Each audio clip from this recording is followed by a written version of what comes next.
That's right. We are live once again. Welcome to the barbecue. My name's Jeff and I'm your chef. We always keep it cooking around here. I think I got this up a little bit too loud. There we go. When I start getting people in the room, I'll turn the music down a little bit, but hopefully you guys are out there having a great day. Hopefully I'm coming in clear. If I am, come in, give me a thumbs up, tell me it's all good. Let me know if we can keep this stream going, or if I gotta back out, reset it, then jump back in. But I like to, get my stream started clean so I don't got to do too much editing in the very beginning of it, because we can actually go into the studio and do that. But here we're getting people coming into the chat right now. Okay, Leslie Michelle, thank you. Appreciate it. So we got the green light from the executive producer, Leslie, out there. She said, you good? Keep it going. What's up, Miss Nia? What's good? What's good? All right, let me turn this music down a little bit. There we go. Put it about here on 16. That's good enough. That's good enough. Right about there. What's good, my man Logan in the building? Everybody's coming in today, man. What's good? What's good? Leslie, that's your new name, the executive producer, Leslie Michelle.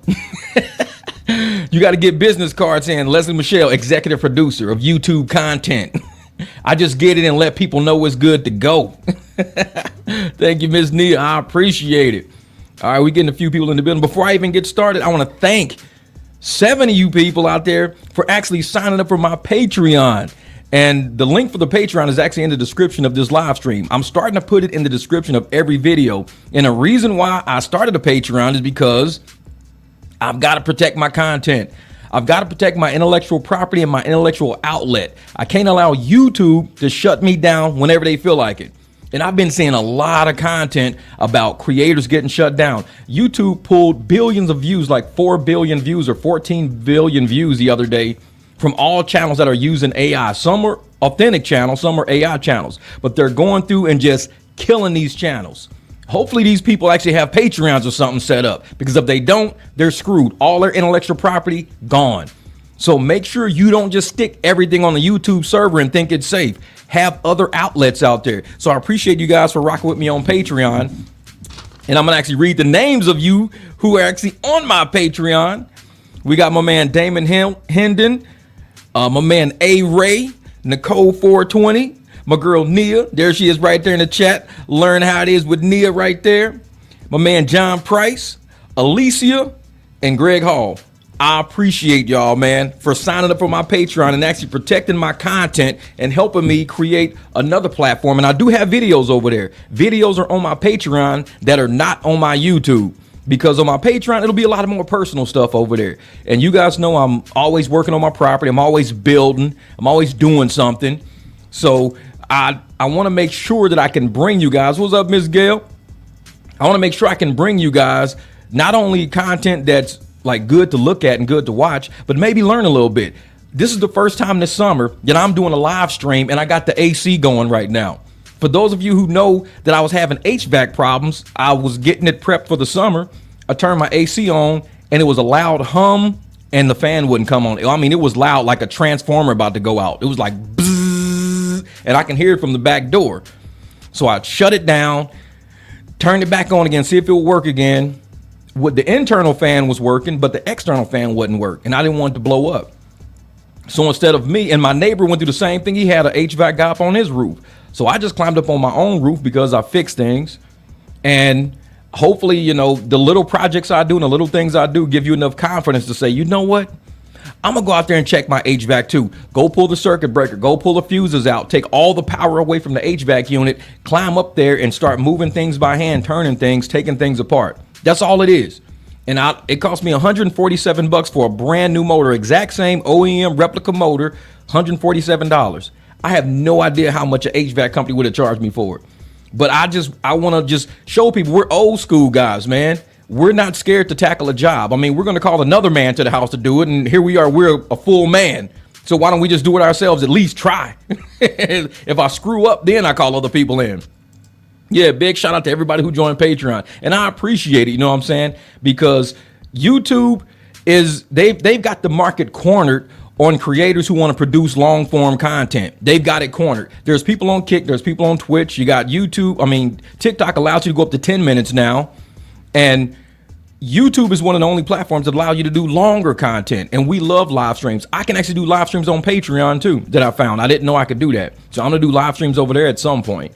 But I don't want people to be so trapped into the monopoly of believing YouTube is the end all be all. It's not. I was kicked off for a week.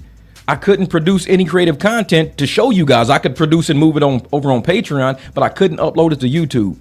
I couldn't even tell all you people where I was. Only a handful of people even knew where I was. Nobody knew. And YouTube will do that. They have the ability to turn you off right now. You see all these people over on TikTok crying. TikTok's not paying me. I was relying on that. I should have got $3,500. Only got $200. I work. I got up this morning, did 2 rides early this morning. I got another one at 9, landing 9 something tonight. I actually work outside of working on my property, outside of producing content, creating it, editing it, learning how to use all these cameras. I'm using my old camera today because I can't figure out how to get my new one to work. I can make it work for videos, but not for live streams. Long story. But with that, what's up, Miss Meg? But with that, I show people the back end of how I'm even working with cameras and everything, because I want people to at least learn something from me. Even if I make mistakes or errors, at least learn something. Go, okay, I know better than to get that camera, or I know I'm gonna have issues with focusing on that camera. Just learn something. Microphones, everything. I do it all over here. I try to help because you never know who may want to create content. Now we got about 25 people in the room so far, so we could probably get ready to start this live stream. And like I said, if you want to join the Patreon, the link's actually in the description below. There's 3 tiers on there. I will be dumping tons of content over there that has nothing to do with YouTube. Some of it will have the YouTube vibe to it, but most of it is more like person related. We'll have conversations, a lot of, behind the scenes work, a lot of money talk, things like that. But I want to actually get into the title of this. What is snitching? Like, what exactly is snitching, and why should the black community be concerned about it? Because we've put a tag on people who tell the truth. We've called them snitches now. And I know a lot of people say, well, I don't want you to tell on me. I don't want you to snitch on me. Where I come from the mindset of, I don't want you to do anything worthy of being snitched on. I mean, it's easy. It's like, I'm an engineer. I'm an accountant. So I've learned to start at the root of the problem. There are people who are worried more about the fruits. But if you plant a bad seed, you're going to elicit bad fruit. So don't complain about us pointing out what kind of fruit is on the tree. Hey, that's an apple. That's an orange. If you don't want it to be an apple tree, then don't plant apple seeds. So when you planting bad seeds and you doing bad things, anybody can say what kind of fruit is on the tree. So to me, just telling the truth is what it is. It's the truth. If you want to be known for being something good and doing good, just don't do bad shit. Start at the root of the issue, doing things. And I'm one of, what up, Board AZ? And I'm one of those people that say, hey, if I'm out stealing catalytic converters and somebody see me stealing catalytic converters and they tell on me, who can I be mad at? I'm the one out stealing people's catalytic converters. They worked hard for that car. They worked hard to keep that car running. And now that I stole their catalytic converters, they got to turn around and buy new ones that they probably don't even have the money for. And I'm more upset at somebody for snitching on me than upset for me doing it. To me, the logic ain't there. So I tend not to do people wrong. I tend not to do things that lead people to say, what up, Fike? To lead people to say, oh, he snitched on me. Well, you probably deserved it. But I'm going to play a clip of the rapper Lil Tay and Offset, because something happened yesterday where Offset was actually shot at a Hard Rock casino down in Florida by rapper Lil Tay. And so I'm going to play this clip for you guys real quick. Let me see if I can pull it up. I'm going to share this screen right here just so we can get, and he actually talks about snitching in this clip. So funny. It's actually a clip from TMZ. Let me go in here and mute this real quick. All right, hold up for a second. Let me play this real quick. Here we go. So this is Lil Tay right here. Offset owe you money? I don't do no damn Hey fighting. man, you just want to tell us what happened? Did I shoot Offset? It's crazy. They're saying you were disorderly. Did Outside he the put his casino with hands a on fight you near the I first? valet. smacked the out of Offset. He would never play with me like that in his life. Does somebody owe you money? Ask Offset. He owe you money? Ask Offset. He's saying ass You have Offset. issues with Offset. I don't know. What happened? He's in the Offset? hospital right now, but he's okay. The last thing I seen was Offset looking at me like this. Yo, that shot me. That shot me. La, a rat, cat, weirdos. Got in a good ass interview. I'm walking to my car. Like, What started the fight? Just crazy. I don't know, you know. Were they after you? And so I just wanted to start off with that clip. I wanted to show that, to show exactly what happened. What up, Trey? My man Trey Watts, to show exactly what happened. So at the casino, Little Tay was actually on the ground being held down by security because they said Offset slapped him. And so he shot Offset in the stomach. And now he's saying Offset snitched on him. You see, it don't make no sense to me. If somebody shoots me and I know who shot me, I'm going to say that person just shot me. That ain't called snitching. That's just me telling you. Like, hey, that person shot me. It's like, say, MicDrop 1 million sub content. You're talking about 60K monthly. YouTube takes 45% leads with 40K. Oh, yeah. And so if somebody shot me, that is not called snitching for me to identify the person that just shot me. That's me saying who just shot me. So that's why I say, what exactly is snitching? To me, and somebody in the comments on the video that I dropped earlier this morning made a very good point. Snitching is when you and somebody else go do a crime together. Let's say me and you go to 7-Eleven and we rob the store together. We both take off running. I get caught. Now, all the witnesses around are just innocent people who just seeing it going down. Now, because me and you did it together, if I tell the cops, well, it wasn't just me, it was Trey. Trey Watts was with me. He was with me. And they don't even know who you are. Now I'm snitching now. I'm the one who's snitching because we did the crime together. And then I turned around and said, well, since y'all called me, go over and get my man Trey Watts too. That is what's constituted as snitching. The people at the gas pump, they're not snitching. They say, hey, man, dude was wearing a red jacket. He ran over that way.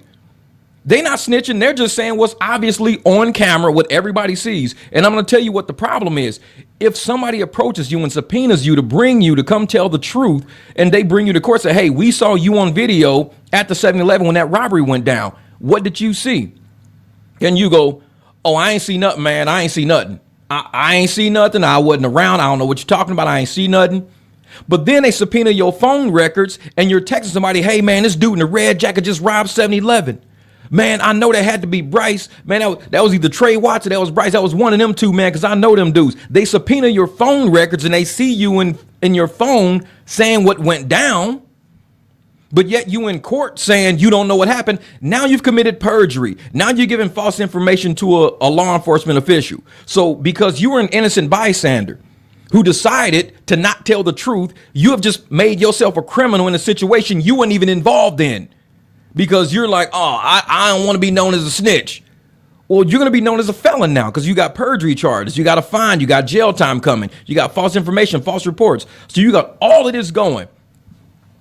So all of these people out there who are going around saying, don't be a snitch, stop snitching. You need to understand what snitching is first. Snitching is two people together doing a crime and one turns on the other one. That's snitching. If you just point out in the community because you want to keep your community safe from crime, of course you're going to point out who's stealing catalytic converters because you don't want your catalytic converter being stolen next. Man, that dude over there be stealing catalytic converters all day. Why you snitching? Get out my community doing that. That's why I'm snitching. Don't come around here with that. If you and somebody else want to go do a crime, that's on y'all. But we catch you doing it, are we busting you? And it's not even about, oh, you doing the work of the police. No, we're doing community work. The people of the community have to protect their community. Why do you live somewhere that you don't take pride in and you're scared to protect because you're scared to be known as a snitch? I live in a Mexican community. It ain't even no crime over here. People are always upgrading their properties, always buying new cars, always starting new companies because they have so much pride. They don't want to do something to be snitched on. Half these people, I don't even know, they don't even speak English. So I couldn't even snitch on them. I don't even know their names. They be having random dog. I be making up dog names and shit. Dogs be walking up in my garage. I just call them Rufus. I don't even know these dog names. So it's not like I could snitch on anybody anyways, but it's the fact that I don't do anything and people around don't do anything to the point of snitching. So you got to understand that once you like, yeah, what does snitch mean? A snitch is an insulting name for a person who informs the police or authorities when others break the law of rules, the law or the rules. Yeah. And like, if I'm a witness of something, then I'm a witness of something. But if I'm a criminal involved in a crime and I tell on the other people who did the crime with me, now I'm a snitch. I'm the rat now. I'm the snitch. But like I said, if somebody shot me and I say, hey, man, Nia shot me. She's the one that shot me. That's not me snitching. That's me just telling what happened to me. That's the truth. Because if I get to court and I lie in court and say, I don't know who shot me, I have no idea, I don't know who it was, but yet I'm texting in my phone because they subpoenaed my phone and like, yeah, Nia shot me, this and that, blah, blah, blah. Now they can use my own evidence against me. So not only am I going to jail for perjury and being fined for perjury, but now it's false information and false reports to a court. So I just implicated myself and became a criminal out of thin air. People ain't moving smart. They don't understand the system, man. The system is designed for the unintelligent people to end up in prison. Now, there are some people who are some pretty shady con artists and they end up in federal prisons. They end up places too. But most people who aren't even smart enough to get away with a crime will commit the crime, then blame everybody around them for why they're caught instead of looking and going, man, why did I even commit that crime? That was stupid. Just like with Pooh Shiesty and everybody. Everybody's going around saying that Gucci Mane's wrong and his team is wrong when they're the ones that were being robbed. They were the victims. They got stuff on camera. They got surveillance camera, people coming in and out of buildings. They got rental car records. They got video from outdoor cameras showing the 3 cars that were involved. They got people's names on the records. They got names on registrations. But yet they're saying Gucci Mane and his crew are snitches. No, they're not going to give false information to a police officer and commit perjury in court and end up putting themselves in jail by committing a crime trying to protect other criminals. If you know who did it, hey, I'm sorry, you're going to go down for it. That's just how it works. You're going to go down for it. If I committed the crime with you, like if Big 30 snitched on, Pooh Shiesty, that's constituted as snitching because they went into it together. They conspired together. The snitch is the one who conspired with you, got you involved, but decides to say, I want less time. And because I want less time, what I'm going to do is snitch on you. I'm going to say you did it, and I'm going to tell everybody everything about what happened. You're now the snitch now because we did it together, and you turned on me. That's the snitch. That's the rat. Victims can't be snitches. It is impossible for a victim to become a snitch. A victim is the person who is victimized. They're the witness to the crime because the crime happened to them. The snitch is the person in your crew. So get it right when you're talking about snitching. A lot of people don't get it. And like I said, I'm one of the OGs from Memphis, St. Louis. I grew up in Millington Road, way up at West Side, up at Frazier. I come from Hearst Village, old school Memphis, old school. So when I'm sitting there looking at, people now reinventing the word, they're reinventing what snitching is. You can't do that to an OG. We already know what it is. We used to smoke weed and do stuff behind the scenes to hide from the community because we didn't want to be told on by the cops. Hey, them kids over there smoking weed. And then one of them broke that window. They not snitching. They protecting their community. The snitch is the person hanging with me smoking weed. They get caught and they go, oh, yeah, I was smoking weed with Jeff. And Jeff broke the window. Well, you just snitched on me, bro, because we was doing it together. That's the true snitch right there. So from an OG standpoint, we're not going to let these YNs just take over what the culture is and recreate it into being something else. Thank you, Nicole. Thank you for the super chat, lady. So appreciated. So appreciated. Yeah, man. And it's like, I see how people are talking on the internet and we're having conversations in chats. And like these YNs are getting further and further from reality to the point where I don't even understand how they got to that point. Like they don't talk to the elders in the community. They don't talk to any OGs. They don't know OGs. They don't got a dad to talk to, an uncle to talk to, a grandpa to talk to.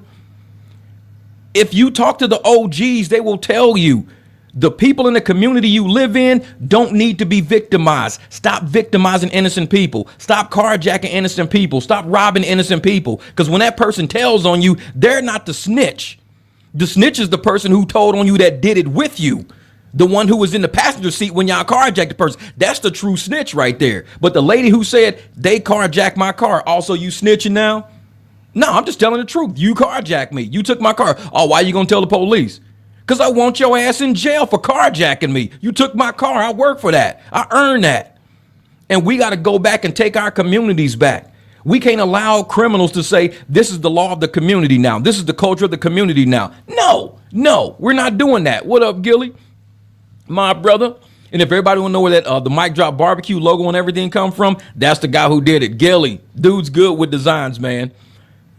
Exactly. A snitch is the person who doing the dirt, who tells. Exactly. These people are taking the word snitch and they're completely convoluting it, abusing it, just saying it's anybody who talks to the police is a snitch. No, those are witnesses. Those are victims. Those are people who things happen to. So you telling me if a girl gets assaulted at a party and goes and tells the police she got assaulted at a party, she's a snitch? You think the police and everybody gonna be like, man, she a snitch? No, she's a victim of assault. Somebody assaulted her. She has a right to go tell her story to the police. She's a victim. You can't call her, oh, man, you know, she a snitch, man. I can't believe she told on you, bro. She should have just let you do that to her, man. No, that's not called snitching. And people are trying to, like I said, they're moving that word and they're killing that word to make us accept being victims and staying silent as victims. You see something going down in your neighborhood? Talk about it. Talk about it. Protect your community. We're putting a lot of money into these schools. We're putting laptops and we putting dry erase boards, digital boards. We're trying to raise these kids the right way. We redoing streets. We're, rebuilding the buildings and planting trees and bushes. We doing everything we can do to make our communities worth money. And we got criminals trying to silence us. No, y'all got to accept the fact that we want to do crime. And if you tell on me, then you a snitch. I guess I am. If that's what you want to call it, I know what a snitch is. So you can call me one if you want to, but I know what a real snitch is. A snitch is the one doing the crime with you. I ain't do no crimes with you. I see you doing crimes. I don't want you around my house because it's going to be my car you steal next. It's going to be my house you break into next. It's going to be my catalytic converter you snatch off my car next. When I see crime near me, get it away from me because I don't want that problem. I don't want that. And when more people stand up and protect their communities and keep crime out of it, we don't need the police. What do you think the Black Panthers was invented for? They was there to protect the community so we didn't have to worry about the police. The Black Panthers were not there to allow crime to be committed in their neighborhoods. The Black Panthers were put there to make sure kids got to school, nothing happened to them, make sure women got to and from work, make sure men weren't abusing the women in the neighborhood. That's why Black Panthers were created. They weren't created to allow criminals to operate under the cloak of darkness. Hey, ain't no cops around here. We got the Black Panthers, bro. We can do whatever we want to do now. Black Panthers keeping the cops away. We could just do crime. No, if you did crime and the Black Panthers found out, it was worse than the cops finding out. Way worse, way worse. And I think the government probably knew that we were advancing our society and advancing our community at that level. So they decided to say, you know what? Maybe we don't want the Black Panthers around because it ain't going to be a lot of people in prison if the Black Panthers are stopping that flow. We need criminals because criminals are filling the prison. 13th Amendment makes them slaves again. Yeah, if you're a civilian, a working person, it's your civil duty. And I believe that. Thank you, Blue Butterfly. Welcome to the barbecue. Say hi, MicDrop Barbecue fam. New subscriber, love the channel. Thank you. And I believe that, man, it's your civic duty to protect your community. When you buy a house, that is your investment. The value of that house, you're putting all your money into that mortgage. You putting into building a house. You want that community to increase in value, not decrease in value. When it increases in value, that equity is what you leave your kids. That equity is what you leave your grandkids.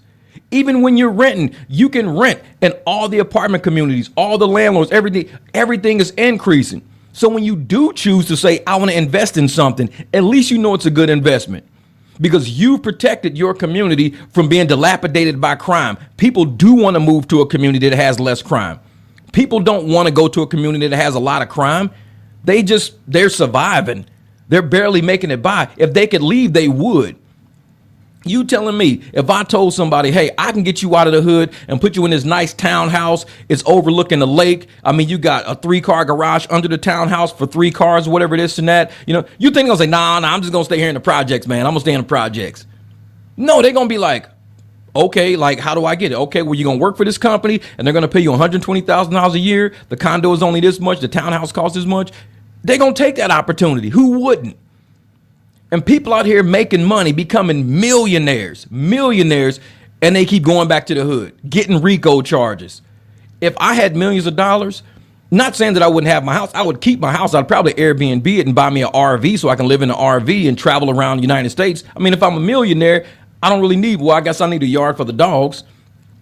But for the most part, I'm going to travel to places I've heard of. I want to go to places like Venezuela. I want to go to places like Ghana. I want to travel to, the coldest places up in Canada to see how cold it really gets. And there's a place called Whittier in Canada, and it's like a tunnel is how you get there. Like weird stuff like that I've seen. I would use my money for that, to experience what this planet has. Why do they become millionaires and they won't even get off their block? It's like, you want to be hood famous so bad. You want to be hood rich so bad. You want to be known for being something so bad that you're scared to go to a place where don't nobody know you. If I'm a millionaire, let's say I am a famous person or YouTuber, this and that, and I go to Germany. Don't nobody in Germany know me. And I'm totally okay with that because I'm not trying to be famous. I'm trying to enjoy my life. People who stay in their environment when they can clearly leave probably have some type of narcissistic trait to where they need their ego stroked. They need to be told every day how great they are, how important they are, how rich they are. Because if they went anywhere else, they wouldn't be told that they fit in like everybody else. Nobody would know you. You sit in Sydney, Australia. Nobody knows your channel exists. Nobody knows you're a millionaire. You just taking Uber and Lyft like everybody else, but you're just enjoying your millions of dollars. Nobody walking up to you trying to get an autograph. That is a great life to have to me. Because you could just enjoy drinks on the beach, have whatever food you order in it, nobody bothering you. But some people need that supply. They need that ego stroke. They need to go to only the places where they know. They need to go to the hood. They got to go to the club. They got to go here because they need that ego stroke to make them seem important. The money don't make you important. The money only makes your life a little better than not having the money. Sometimes money makes you a target. Look at XXXTentacion. He had too much money. He was flaunting too much money. He wanted to go buy a motorcycle, and the people around him that knew him set him up. Sometimes money makes you a target. When I get money to that level, if I ever do, you won't see me in places where a lot of people know me. I'm going to move into a neighborhood where don't nobody even know who I am. I'm going to travel to places where don't nobody, and I could show people on the internet where I am. I'm not going to be like, oh, yeah, I'm going to go to the club and have bottle service and throw bottles up. Hey, y'all, Jeff in the club, that podcaster Jeff in the club. No, I won't be. Hell no. Hell no. Yeah, exactly, man. Sad what happened to him. Sad. Yep, you're right. If you live in a criminal lifestyle, you fall into a said title. If you work with the police, yeah. And a lot of people who are criminals end up becoming informants because they got so many files on them, so many files. The cops is like, listen, we can have your ass in jail till you die and you come back reincarnated, and we'll put your reincarnation in jail. We got that much shit on you.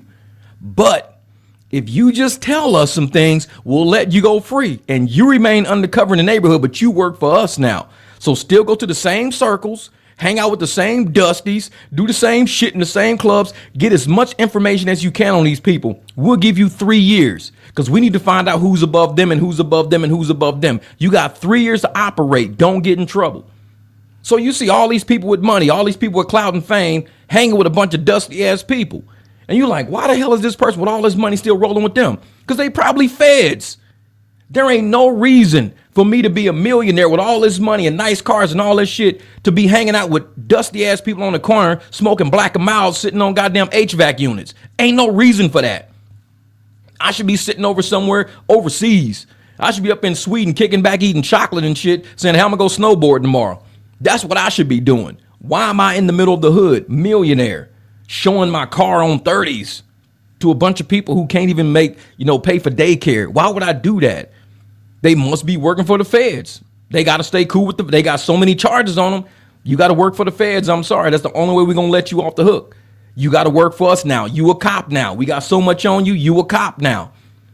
Don't mess with no criminals out there, because those are the ones who are going to turn into being the snitch. Those are the ones doing crimes with you. And all of a sudden they going to turn on you. Oh yeah, man, I know who did it. Yeah, it was this dude. We all went in there together and I heard him talking about this. You ain't even got to wear a wire. Dude gonna tell, yeah, I got text messages from him, and this girl was texting me the same thing, saying where they was going.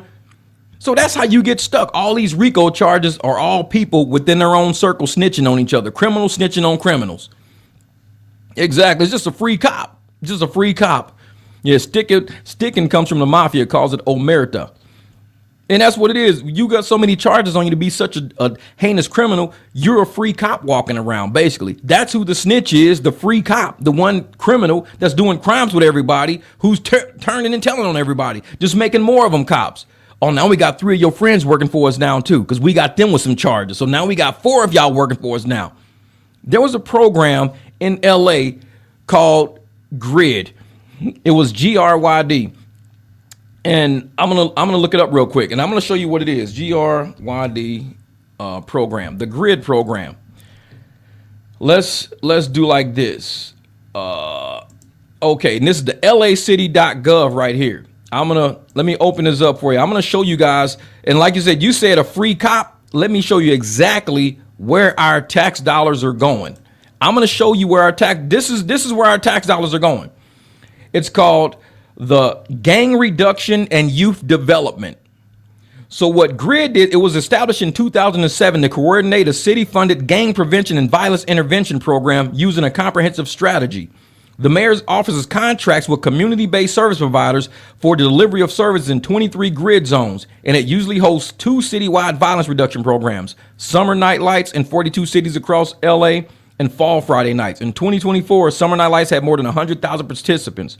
So what they do is GRYD basically uses tax dollars, and they find these programs in these people in the neighborhood, and they go, okay, Jeff, since you are somebody in the neighborhood that been living here for 15 years, you don't got no job, you always smoking Black and Milds, you always got some old busted ass cars or whatever in front of your house, and people look up to you. This is what we gonna do.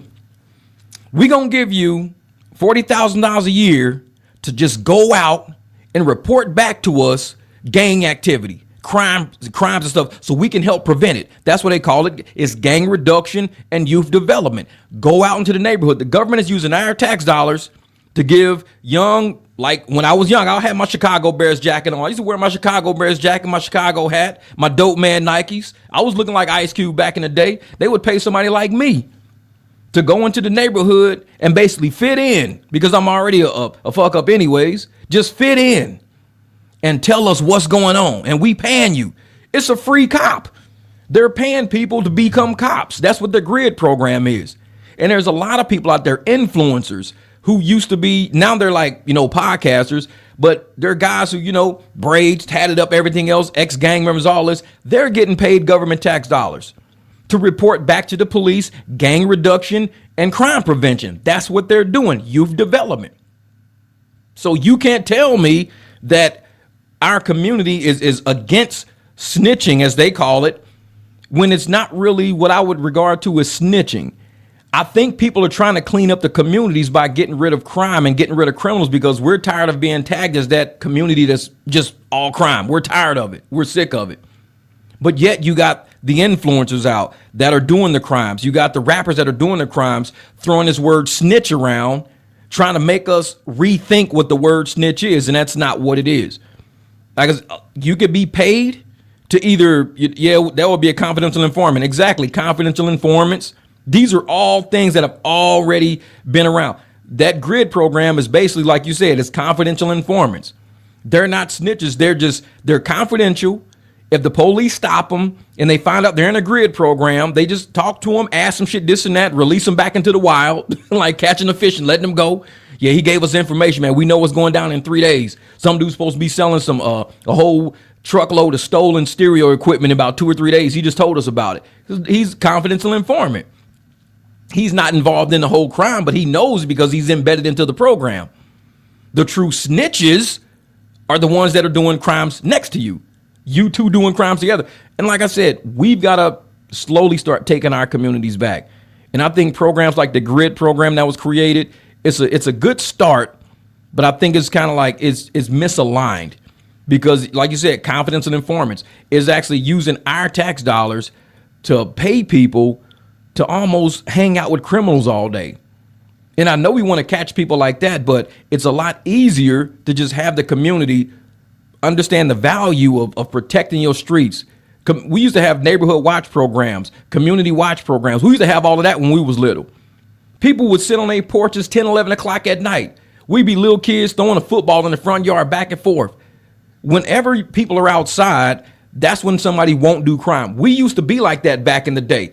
Internet came up. Everybody's in the house, on the computer, in their bed, laying in the bed, nobody's on the porch no more. Nobody's watching the community because everybody's watching YouTube. Everybody's watching TikTok. Nobody's watching the community no more. So criminals are taking over because everybody's just doing something else. Me, I'm probably one of the only people in my community to this day that sits garage wide open, cars out the way, music playing. I'm sitting in my chair, having a drink, probably eating something in the garage. I'll go around the corner to the taco truck, get some big old tacos and burritos and shit. And even a couple of drivers have done that. They went and picked up burritos and came over to my house. Hey, Jeff, man, I'm at the taco truck, bro. I'm finna go stop by. Garage is open, bro. Garage is open. And they come by my house. We sit. Everybody in my neighborhood knows my house is completely lit up. I see everything. I usually sleep most days and I'm up all night. I'll wake up 9 or 10 at night and I'm up till 6, 7 o'clock the next morning because I work all through the night. And I'm there. I'm all through the neighborhood. Nothing happens around here because somebody's always up around here. Neighborhoods ain't like that no more. You go through neighborhoods, it is complete silence. No laughing, no talking, nobody's outside, no lights on porches. My whole house is lit up. People see pictures of my house and they go, damn, dude, your house like lights up the whole block. Yeah. Ain't no crime gonna happen. I got surveillance cameras all over my house and everything. I'm like, if anything happens, I guarantee I got it on camera. I got surveillance cameras all over my house. My entire house is lit up, front yard, backyard, everything. I just hit a button and I can see everything that happened in the past 24 hours. And I can even see across the street, down the street. It picks up motion of cars going down the street. 2 o'clock in the morning, it'll say car passed by. I'm like, what the hell? Like this is how my system works. I'll show y'all, just because a lot of people don't realize the power of having systems like this. Because like 8:30 this morning, it was a person walked by. Somebody was out walking their dog. Hold up, I'm gonna show y'all what it looks like. This is what it looks like from my house. Like this. Like, I'll replay it. Then my light comes on. So I get cars, people, anybody walking past my house. My light kicks on. I can zoom in and I can see like all the way down the street. I can zoom in and everything. Everybody loves coming by my house because they know it's a safe place. Anything happens around me, oh, just come knock on my door. Come knocking on my door. It's like, I probably got it on camera. Oh, I got 4 dogs, Blue. I got 4 dogs. The big pit, I got the brown pit, the border collie, the husky, and the little bitty killer dog. He's over there sleeping right now. Little killer asleep. And he's the loud one. He hears footsteps and his ass is out that door. He can hear people walking on rocks, everything. He is out the door. Everybody's barking. Exactly. And in August, that's why I told folks, you know, in one of the songs I do, I say the hood went digital, as cameras all around, so you easily be found. Because what people don't realize is everybody has camera systems that all run through our phone now. I can just pull up my phone at any given time and look at any camera around my property at whatever time of day. And the cool thing about, even on my car, I'll show you about, let me show you what BMWs do. And I do this because people need to realize we're not snitches. The way that life is set up now, you're going to get caught no matter what you do. You're going to get busted. All right, so I'll do like this. Let me see if I can open up this Beamer app. Okay, I agree. I ain't opened up this app in a while. Okay, I said I agree. All right, agree. But this is what happens. So if I went to remote camera, so in the Beamer app, you hit remote camera, and on my car, it takes a picture of everything around me. So I'll put update view, confirm. So right now it's waking up my car. It says waking up the vehicle. So my phone is waking up the camera system on my car right now. I can sit in my car anywhere in the world. I don't even need to be near Wi-Fi. Sit it up wherever you want to sit. I can be in the middle of a parking lot somewhere, and I can hit update my vehicle or update the view. It'll show me a 360 view of everything that's around my car at that point in time. You can do that shit all day. And people keep thinking, well, we're getting snitched on. No, all of our phones could be subpoenaed. We're going through apps. We're looking at things. We're opening things. I'm not going to sit in court and tell somebody I don't know something when it's clearly on my camera. And even if they say, oh, you got camera systems here, can we have access to it? No.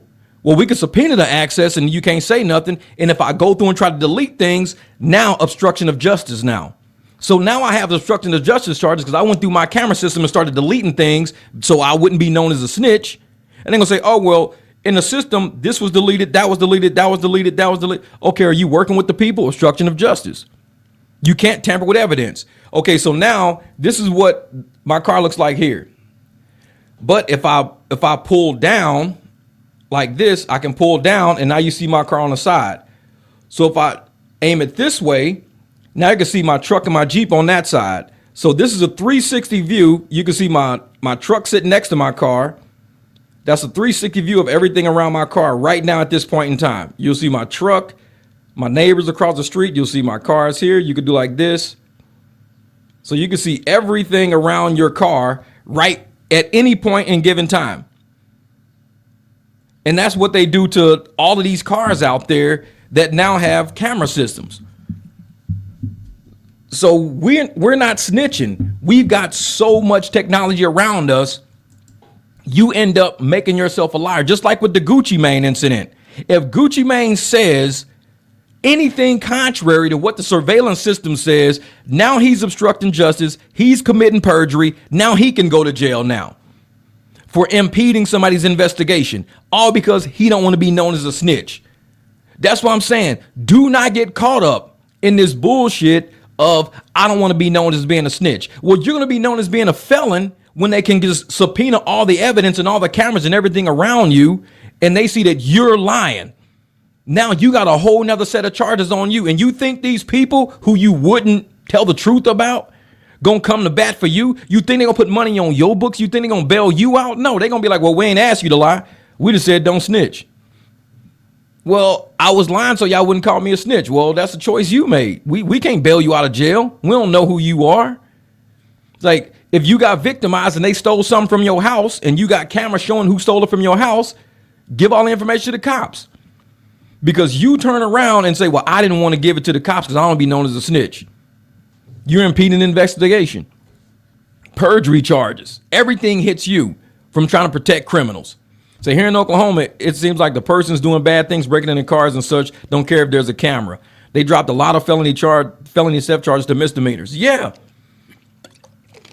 And that's another problem right there, is that when you have when people in the community got to realize the people who we're voting for or encouraging crime to happen in our neighborhoods, it's so they become richer. The people who we're voting for become richer because they create NGOs and they create programs like GRYD and all these other. When they create the programs, guess who they hire to run it? Their friends, their family. Hey, I'm going to have you run this program I just created because y'all got so much crime in your area. We're going to start a new program. But guess what? You're going to get paid $250,000 a year to run it. Damn, bro, that's what's up. Shit, I was just driving Uber, man. Yeah, we know you just driving Uber. That's what we giving you this job. You're going to pay $250,000, but you got to slide me $60,000.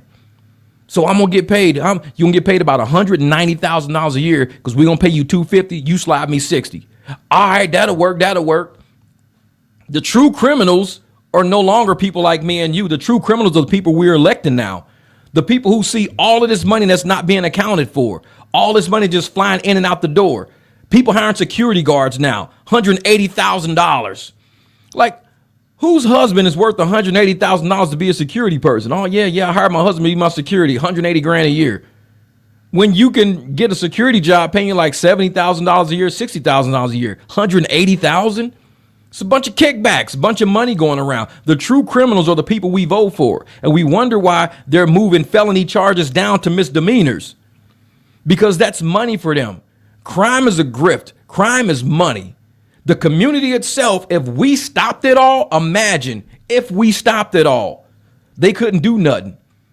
The jail cells wouldn't be filled with our people. Our property values would go up so we can now, sell houses and have more equity so we can make more moves into other property. We'd be winning as a community if we stop allowing crime to become the mode of our community. And like I said, all it takes is for you to take that one little word, snitch, and throw it out the window. They try to change the Karen after a while. Oh, don't be a Karen. Don't be a Karen. Well, Karens and snitches are totally. A Karen is somebody who completely, is trying to call the cops on you for doing something simple, like sitting on the park bench. I'm just sitting on the park bench hanging out. Well, we don't know you. You have identification. I'm sitting on a park bench right now. Well, you can't sit on the park bench over here unless we know who you are. That's a Karen right there, doing something completely fine. And somebody want to call, there's a black man sitting on this bench over. We've never seen him. We don't know who he is. That's a Karen. Totally different than the snitch. Like, man, just I'm late to the barbecue. Well, welcome to the barbecue, Share Bear.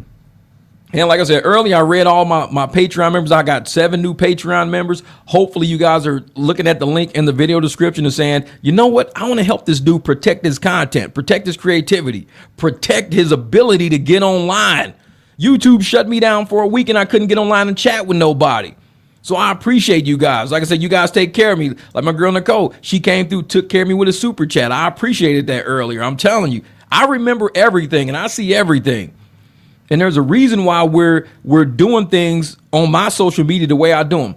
When I first started out, like a lot of people don't know my channel. I had over 2,000 videos on this channel. I'm down to about 1,700 now because I've added so much more in the past few months.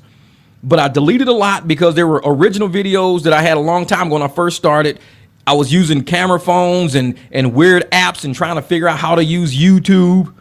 So I had to delete all that trash crap because some of it was just hidden. Thank you, NYC Femi Love. Thank you for the super chat. Hola, MicDrop. Keep doing your thing. Keep grilling. Let's keep cooking. So I was like, you know what?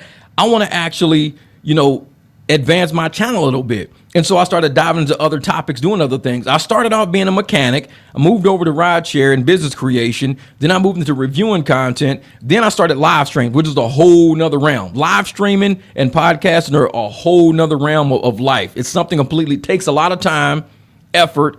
And even though I'm doing the live stream later, I'll go back through and I'll watch it and see what parts out of it I want. So I do it and then I turn around and watch it as I'm driving around. I'm listening to it. I'm writing down timestamps and things like that. So, and then I got to chop it up to make it smaller for people who don't want to watch long videos. So that's a whole nother story right there. But anybody out there who wants to do, content and things like that, who is thinking about doing it, I think this is the easy part about content. There's one easy thing, recording it. That's the easiest thing you're going to do is record it. Actually getting the metadata, the algorithm, the aesthetics right, and getting it all uploaded in the right way. That's so hard to do. To get a video to hit 300 views, 500 views is harder than what people think it is. Because imagine all of the social media that's out there. If you run a video and you get 300 views, 500 views on a long form video, that's 500 random people that you somehow got to sit and watch your video. It's hard to do in a mass media point of life right now. Everybody right now, they're out there, looking at war content, looking at political content, looking at rage bait. So to actually watch videos that are almost like mentally enlightening, almost light. It's light for your brain. It's like almost enlightening. Let's say that's enlightening, is educating, is light for your brain. That's a hard type of content to make and to expect a lot of people to watch it because common sense ain't so common. And we have more low IQ people than we have higher IQ people. It's just what it is. So if you're a higher IQ person and you're making higher IQ content, you have to realize not a lot of people may watch it. But it's okay because what they say about success is lonely at the top. So the smarter you are, the smaller your circle is going to get. With my channel being small, it just means that people like you, the ones of you who are on my live streams, the ones of you who watch my videos, you're in a different mental state than the mainstream. Look at any chart you want to look at out there. It's called a bell curve. It's the parabola. It's a bell curve. It goes like this, up, then it's like this. It's like a bell curve like that. So you got people on the low end. Then you got the general public is the big bell, and you got people on the higher end. When you're in a place that is not a lot of people, you're on either one of those two ends. You're either on the high end or you're on the low end, but you're not normal. So when you're hanging out on smaller channels, you're hanging out on smaller live streams, doing things like that, you're not normal. When you go to some live streams, watching a space shuttle right now, it's like 40,000 people could be watching it. Those people are normal people. Everybody wants to see that. They just follow shiny objects. The media throws out a shiny object and they run to it. If the media threw out something today, they'd run to it. You specifically search for something, which is what keeps you on smaller channels. You're looking for something that the mass is missing right now. They're looking at the new shiny object that's being put out there. You're like, I need something more mentally engaging, something that I can actually eat and take with me, something that's going to stick to my ribs. A lot of content I watch, it's content that it has to make me think differently. Even using cameras. I started watching a lot of camera videos with cameras and stuff like that. And say, I'm here for the new candle kit. Oh, I got it. Don't worry. I got the candle kit right here. But I watch a lot of videos about candle making that enlighten me, like the candles I got burning back there. These are candles that I make. These are my 4-ounce candles, and they got the room smelling amazing. My room's always, I walk anywhere in the house and it smells like a hotel. I'm like, man, I love that smell. And that's with dogs. So when I watch channels like that, I'm looking for something. I'm not looking to look at the moon landing. I'm not looking to look at whatever the news is putting out there, because they're not putting out something that's at that small part of the bell curve, either the beginning or the ending. Candle making is a really small niche when it comes to people like me. I'm from the hood. I'm a mechanic. I work on cars all day. I build stuff on my house and things like that. I'm a businessman. For me to be looking at candle content, I must be looking at it for a reason. For me to be looking at content that shows how to use like these little switches right here. These switches are timers that open and shut camera lenses. Those videos only got 3,000-4,000 views after sitting for a year, but they're some of the most helpful videos ever. And they'll help you do live streams, help you get setups. When you look at mass produced videos or mass viewed videos, that's normal thinking. The smaller channels, the smaller videos, you're looking for something specific. So that's why I do my content a certain way. And a lot of people don't like my content, which is okay, because I'm not designed for everybody. I know I'm not designed for everybody. Even as a kid, I wouldn't hang with a lot of people because most people are stupid. And that's not me being mean. That's me being real. Most people are stupid. They do stupid things. Look at all the pranks, the jokes, the challenges, all of that shit going viral. Kids are dying because of challenges, everybody, because these people are not mentally like enlightened. Their IQ is just not there. The IQ is not there. So when you're on smaller channels and you're doing things around people who have a solid direction, you're going to feel like you're by yourself. But I tell folks, guess what? It's lonely at the top. Success is lonely at the top. A lot of my neighbors, like over the Easter holiday, so I'm sitting here in my house. Now, I had these two weird, like, Nerf-looking guns. They weren't even Nerf guns. They're like some kind of guns. But I got them as gifts a long time. My son was probably about 8-10 years old when I got these. He's 18 now. So, no, actually, I got these in 2018. So, yeah, it's been about 8 years, yeah. So, we're sitting there. They're up in the closet. Brand new, enclosed in the box. They all got batteries and everything with it, 100 little balls they shoot out and everything. I mean, these things are very, very expensive Nerf gun things, very expensive.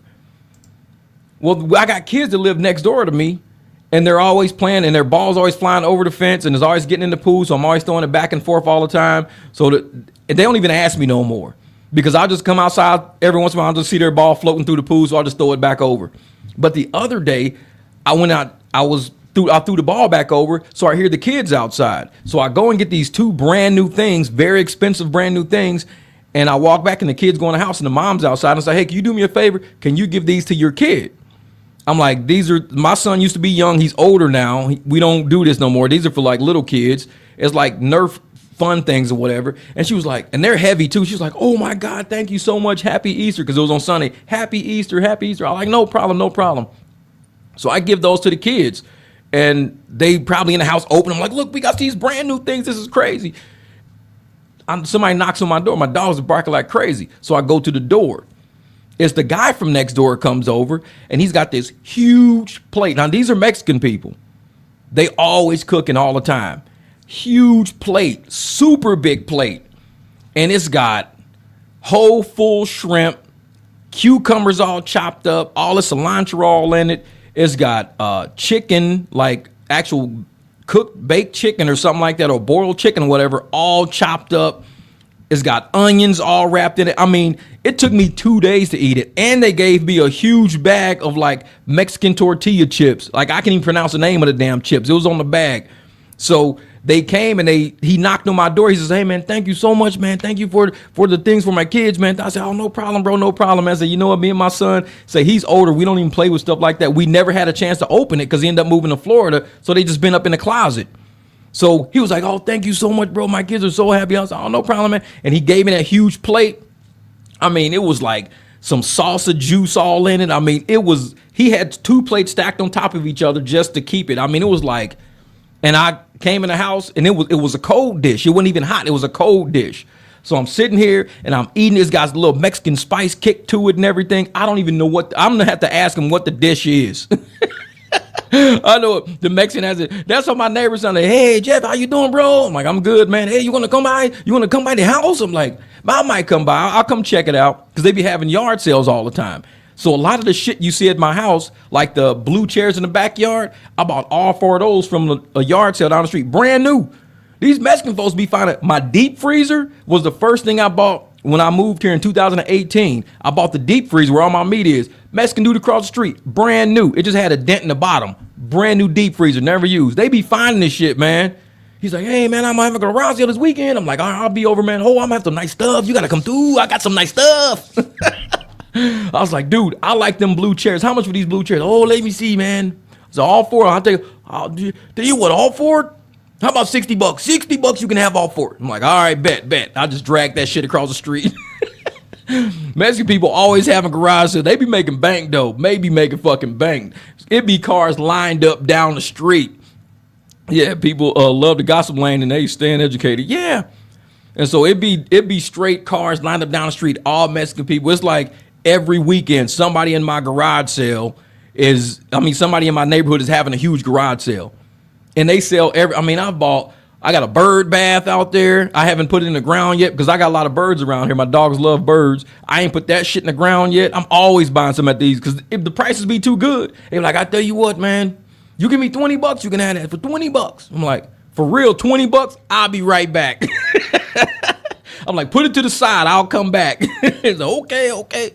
So they always taking care of me over here, man. And we got a few black men live over here, all older too, man, all older guys. Our community is not young at all, so it's different to have kids around here. There are kids in my neighborhood, but it's not a whole lot. So it's a really, older neighborhood. A lot of people used to be gang members, so you can see all the guys tatted up from the neck, all the women, everybody's tatted up, because they used to call this 40 block. And 40 block is where all the Mexican gangs that went to Baseline High went. They went to Southern High or something like that, South Mountain High. So all the Mexicans that all got out of prison and everything lived in 40 block. So that's why the houses look the way they look. They're just like quickly constructed out. It's an old gang neighborhood. So when I tell people where I live, they go like, you live in 40 block? I'm like, yeah. For real? I go, yeah. Oh, man, that's cool. I'm like, yeah, I know. They don't know what to say. Like, wait a minute. It's a black dude. He live in 40 block? Yeah. Like, for real? Like, you like live there? Or you just visited? Like, no, motherfucker, I bought my house there. Oh, okay, that's cool. Like, bro, I come from St. Louis and Memphis, man. I grew up in the hood. I grew up around gangs and shit like that. So that shit don't bother me. It don't bother me. Especially when you live around people who've been to prison. They got kids now. They don't do no gang shit no more. They all own their own companies because they can't work for nobody. Everybody's got felonies, so can't nobody work for nobody. So everybody got their own companies and shit. Everybody's always building on their house, always doing stuff. So it don't bother me.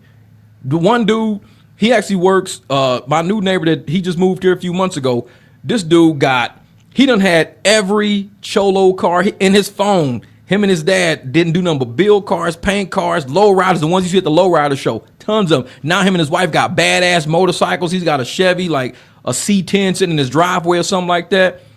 All these dudes was old Mexican gangsters, man, straight from Mexico. And they live in South Phoenix. And they don't care, man. They don't care about crime. They don't want to do that shit no more. They lost a lot of life dealing with that. And it's funny because even when I go back to my old hoods in St. Louis, my old hoods and stuff like that in Vegas and everything, I like to see people advance past that mentality. Like you see them dressing different now. Like, and this is fun. This is what cracks me up. No knock on Papoose, because Papoose is one of my favorite rappers. I just love the way he's very lyrical. He's a very intelligent rapper. But I saw a picture of him the other day with Clarissa Shields, and this dude was dressed like he was probably 19. I was like, Pap, man, you should be having some Stacey Adams on, a nice ass jacket or something like that. Man, this dude dressed like he 18 years old. I was like, I could never dress like that at this age. You ain't never gonna see me with no just dressed like a young kid. I dress like an old man on purpose because when I walk into place, I got my cargo shorts, I got my t-shirts that I usually make, my own designs or whatever. I wear polo shirts every once in a while. I dress my age because I'm not trying to pretend that I'm 20 years old. I want people to walk, and people call me OG all the time. I'll be in the store, hey, all right, OG, hey, all right, man, hey, you have a good one, OG, isn't it? I know I look old, I dress old. They know I'm not young because I don't try that shit. And I think that gets me a lot of respect, especially from the younger black man out there that chat with me, especially when I used to work Uber and Lyft. I would talk business all the time with young black men, all the time, because they get in the car, they got their little backpack, they smell like weed a little bit. They done had a little fun. Weed is legal out here. It's legal. Everybody smells like weed. Old people smell like weed. Young people smell like it. Don't make a difference. So they get in the car, they done had their fun, they done got the edge off of their day, then probably worked a 12-hour damn shift. They took a couple of hits and they cool right now. So we just ride and we just, talking business of life. And like, hey man, you know what? I think I'm gonna look into that, bro. I was like, yeah, man, get you a GoDaddy account, start doing web hosting. You can host your own website. I talk to people all the time like that because I want to see our young people make it. Because that's the generation after us. We're going to end up losing our foothold, even on the little bit of power that we do got, if we don't educate the ones up under us. If we allow crime to become the mode of our community, not intelligence. Like I see Rick Ross. Rick Ross dropped a video, very intelligent video coming from a man like Rick Ross. Very intelligent. Because the black community respects him. And I'm going to play the video for a lot of people that haven't seen it yet. I'm going to play Rick Ross's video real quick because he says something pretty good. Rick Ross, say Pooh Shiesty. Let's do that. Let's okay. Wait a minute. Okay, I'm gonna play this video because it was different from me hearing this from Rick Ross. After all the music he's done, all the him and 50 Cent shit going back and forth and everything else like that. This was different. This was different coming from me.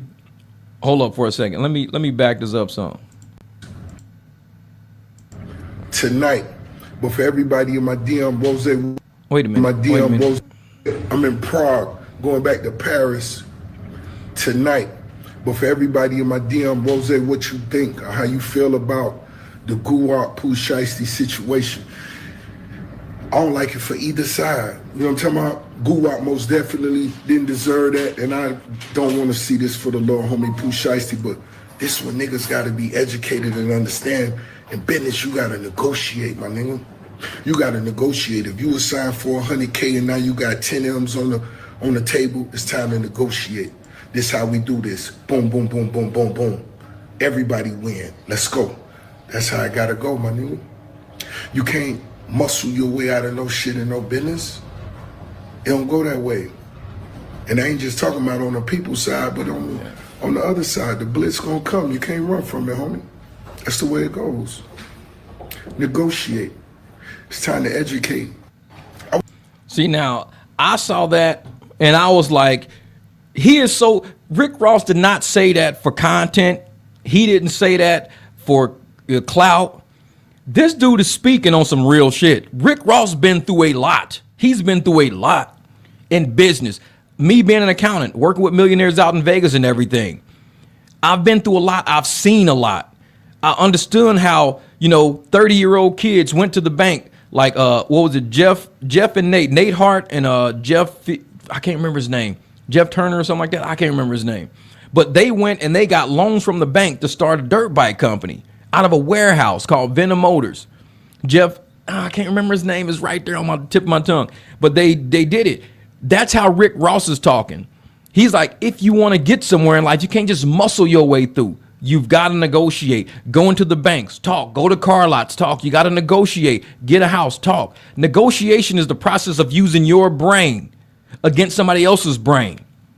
You can't use your gun against somebody else's gun, because in the end of it, what's going to happen? Somebody's going to die. Somebody's going to die because you trying to muscle your way through it. And then the blitz is going to come. What's the blitz? That's all the charges coming at you. That's the court cases. That's the stress. That's the tension. That's the years you got sitting in jail. That's the blitz. because it's coming at you and you can't fight the blitz off of you. So you're sitting there like, I got this court case hanging on me. I'm on the run. I'm a fugitive of law. I got warrants out for my arrest. They gonna get me one day. I got cases stacking up against me. The blitz is on you now. And when the blitz is coming, the quarterback gonna get sacked. He gonna keep running back because he gonna end up going back so far, he gonna damn near score a safety.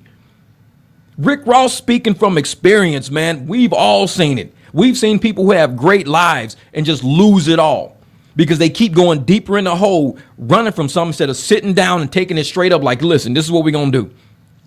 We're going to have to redo the parameters of this deal. We got to redo the way it's structured. Same way when I was doing Uber and Lyft. I didn't like the way it was going. And as a contractor, I'm an independent contractor. As a contractor, they don't allow me to set my own price. They say, so it's funny. I told YNF the other day, man, D5 appreciate the super chat, brother. And that's the thing, man. We're speaking to these YNs from experience. We want to see them win.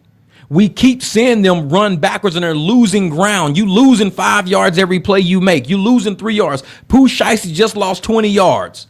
The dude just lost 20 yards. He could have ended up staying out, renegotiating, making the play, first down, scoring, making moves. Because he would have came in, Yo Gotti would have came in, everybody would have came in to negotiate, and somehow Gucci Mane would have got his money. Pooh would have been on a new label. Gucci Mane would have got his money. Yo Gotti would have got his money. Everybody would have been good. Everybody would have been good. But he made a play and the blitz came at him. Now he's running backwards, losing yards, man. He's not going in the right direction. I appreciate you for talking about that to them the other day because we need more brothers who are educated. Even you young brothers out there in your 20s and your 30s. Some of y'all got an old soul, man, because you was raised around uncles and you was raised around, aunts and dads. You got an old soul because they took their soul and they put it in you. So when you're out and you talking to other people, even your same age range, sometimes you thinking at a higher elevation than somebody your exact same age. You 25, but you thinking 40. They 25 thinking 18. You got to close that gap. You're an old soul. You 25 years old and you thinking 40. You got to say, you know what, man? This is what you do. It's going to be baby steps. You got to first go do this, get this permit, get the certificate. It's the same thing I did with Uber and Lyft. They wouldn't allow us to negotiate. So I took matters in my own hands. I don't even drive Uber and Lyft right now. I do like 99% of my driving is private clients, 99%. I might turn the app on, just let it run all day to see if a black ride don't hit, I don't take it. If I'm in a bonus zone, I'll see what kind of bonus I get. If it's trash, I just don't even take it because it's not worth it to me because I don't want to keep getting flat tires and damaging my engine and having my cars overheat and all that. I saw somebody this morning dropping my client off, $200 client. I'm pulling around the corner.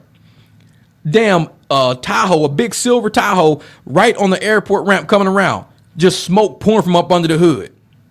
That's what happens when you allow these apps to run your car record. That wasn't a black SUV, so they wasn't doing black SUV rides. It was just a big silver Suburban. Just smoke rolling from up under the hood. Probably doing some basic ass ride, paying him $13. And now he's got to go pay $300 at a shop just to get it looked at to find out what the issue is. And then they're going to tell him he owe another like $1,300, $1,400. When he could probably go home, redo a hose for $18 and be done. But it's like these apps are draining money out of you. And I didn't like the deal. So I renegotiated myself. I said, Jeff, and I told myself this as I was eating chocolate chip cookies. Because I'm always baking chocolate chip cookies. I got a video on my channel about baking chocolate. For people who don't know what's on my channel, I got cookies on my channel. I bake chocolate chip cookies on my channel. So I sat there and I was like, listen, you can't allow these apps to strong arm you. You can't allow them. This is your car. This is your truck. You own this shit. Your name's on it. You got the insurance. You can't allow them to do this to you, man. What are you going to do? Take matters in your own hands. I'm going to renegotiate and I'm going to start talking to everybody who gets in my car. I'm going to start talking to them. Hey, listen, I'm only getting $13 for this ride. Then they go, oh, shit. We just paid $62 for this. You paid $60 for it. Yeah, I just paid $60 for this ride. I'm getting $13 for this ride. Oh, man, I tell you what. How about we just give you $45? Cool. They'll hang you a $50 bill. No tip needed. So they just save money without even having to tip you. They would have paid over $70, $80 for a ride, and they end up giving you a $50, and everybody wins. Everybody's happy. I started doing it more and more. I started teaching people how to do that on this channel, how to negotiate. When you type negotiate in my videos, let me go. I'm going to do it because a lot of people don't even know what kind of content I got.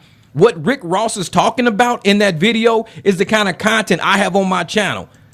I got $1 million content on my channel because I work for millionaires. I think like them because I work for them. They educated me. They raised me. I got my foot in the door with an accounting degree, and I got access to all of these millionaires' brains. They taught me how to become sufficient on my own, how to make money, how to negotiate. Exactly what Rick Ross is talking about. I'm gonna type in negotiate. Okay, so I got 2 videos. One says Uber flexes prices, we negotiate rates.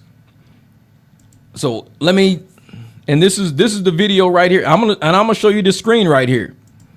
I'll show you this. Say, bro, I did. Yeah, exactly, man. You gotta have, if you're an independent contractor out there, you gotta have the ability to renegotiate your own prices.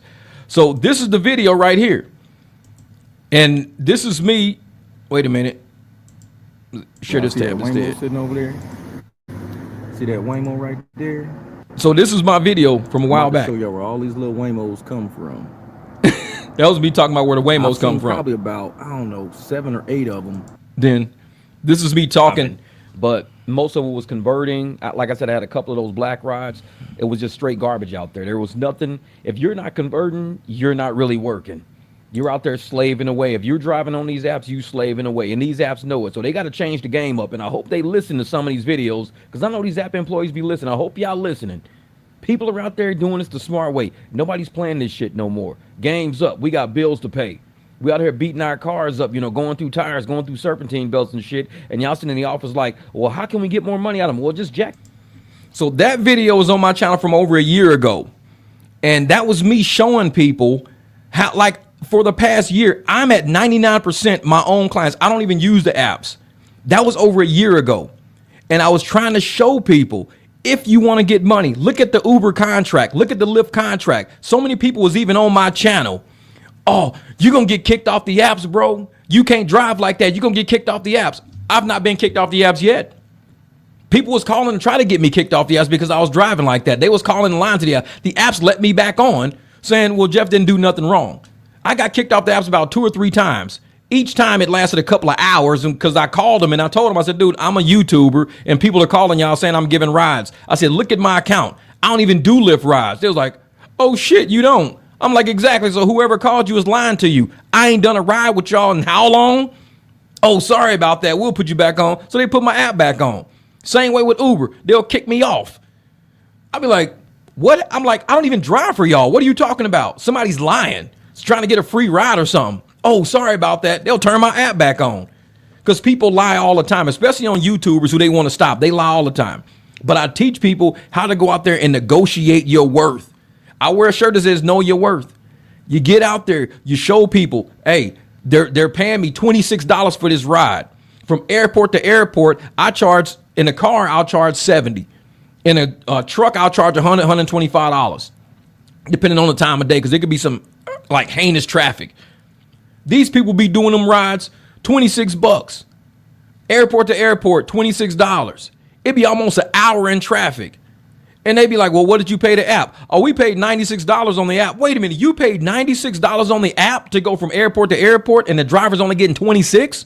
Yep, that's it. You didn't even talk to nope, they don't even talk to people, man.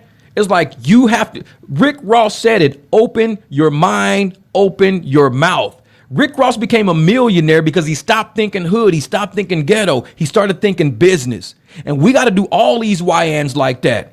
If Rick Ross can do it, any YN can do it. Any of them. They got to look at Nipsey Hussle. Rest in peace, man. But he was probably one of the most magnificent minds. I mean, I listen to Nipsey's music like the Bible. Seriously, I listen to him because I'm hearing his soul speak. Rick Ross spoke from his soul with that. He spoke from his soul with that. When Nipsey's rapping, this is coming from this man's soul. And he's giving you a lesson on how exactly life can be, how you can stop being a YN. Like, stay the culture. I was the culture even when I was an accountant. Everybody knows I put in videos. You see everybody coming, parking in executive parking. I was an executive. Everybody's parking in executive parking. Mercedes-Benz, Lexus, Forerunners, Suburbans. And I pull up and I park a 1987 Cadillac Sedan DeVille on 14-inch Daytons with thick white walls. because I stayed with my culture. I was an accountant with a degree running the financial statements of the casino. I'll pull up and everybody's like, who the fuck is this dude parking in executive parking? Hey, sir, you can't park here. I'm like, yeah, I can. I show him my ID. Oh, sorry about that. We didn't know you was an executive. Not driving a car like this. Motherfucker, I'm from the hood. I'm like Denzel Washington in Training Day. I can pull up in whatever I feel like pulling up in. If I want to go buy me an 87 Sedan DeVille, throw some Dayton's on that shit, that's what I'm going to drive to work. I always been with the culture. I always been who I am. Ain't nobody ever took the hood out of me. But I know at what point when I need to elevate a little bit and start reaching back to pull the hood with me now. It's like, okay, I got out. Let me help you get out. This is what we do. Yeah, exactly. $12 from Avondale. See, man, and shit like that. $12. $12 from Avondale. That is a shame. That's a crime. For $12, I mean, that's like 2 gallons of gas. So basically, you're going to use 1 gallon of gas getting there. So now you got $6 left for your time. And it's going to take you about 45 minutes. You're making about $9 to $12 an hour as an independent contractor. $9 to $12 an hour. And I tell folks like this, why would I allow the apps to pay me $9, $10, $18 an hour when I can sell my services as a mechanic, as a handyman? I could climb up on your roof and probably fix your AC. I could build something on your patio. I have a lot of talent other than letting somebody tell me I'm going to pay you $18 to $25 an hour. And I'm like you, 100% private, 100% off the app. I'm at 99% because every once in a while I go fishing. I'll turn my app on black or I'll turn it on Excel and I'll go fishing for a while, seeing who needs to go somewhere, and I'll chat with them, give them my card, get a new client out of the deal. I always go on the apps and pull people off. But when you become of a certain value of person, I may not be a millionaire. I may never be a millionaire, but I hung with enough millionaires and I did enough books with millionaires and I sat in enough business meetings with millionaires to know how they think. And I'll say, I can pass all of their thoughts to all of my people in the hood. I could be that link. I'll never be a millionaire like them. I'll never be hood again like them. But guess what? I can reach in the hood and some of those hood people become millionaires because some of those millionaires are going to end up becoming hood when they find out all these little schemes and scams are getting. So many millionaires are being caught up in fraud right now. They all becoming goddamn prison. They becoming felons. All these millionaires are doing fraud, becoming felons.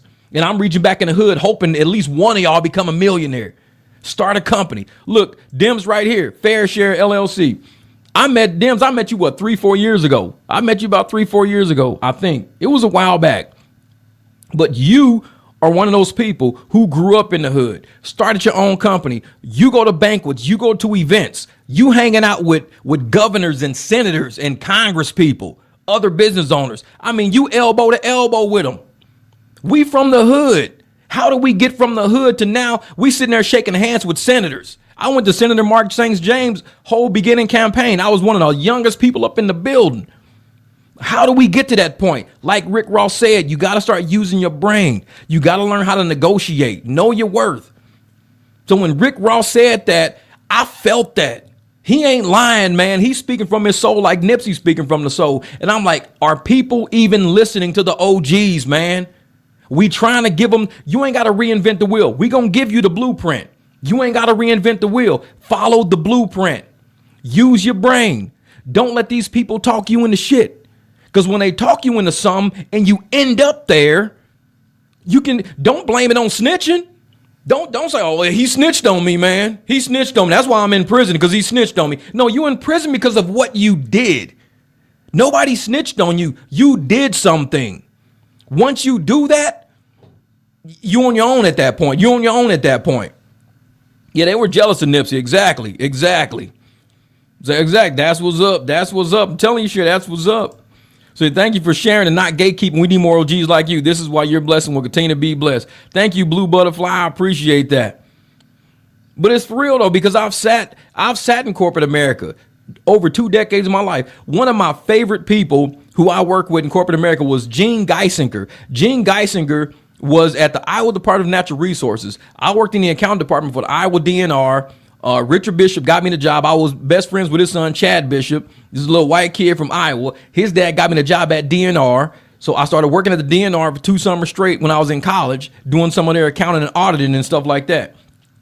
Gene Geisinger, first dude I ever, because I'm in college, never met somebody who actually owned a Mercedes. I'm from St. Louis. I'm from Memphis.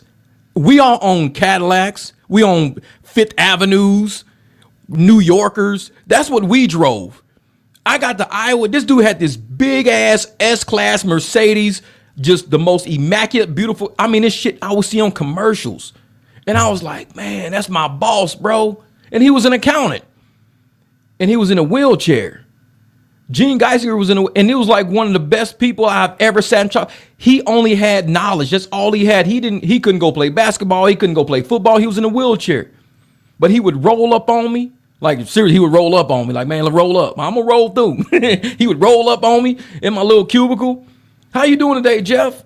I mean, I'm a young black dude. He probably don't talk to many young black dudes because not a lot of people, black people, work at the Department of Natural Resources. That's about animals and stuff like that. Most black people scared of wildlife. Shit, I'm scared of wildlife. I don't even touch a fish, but I work at the DNR. So he would roll up on me and chat with me.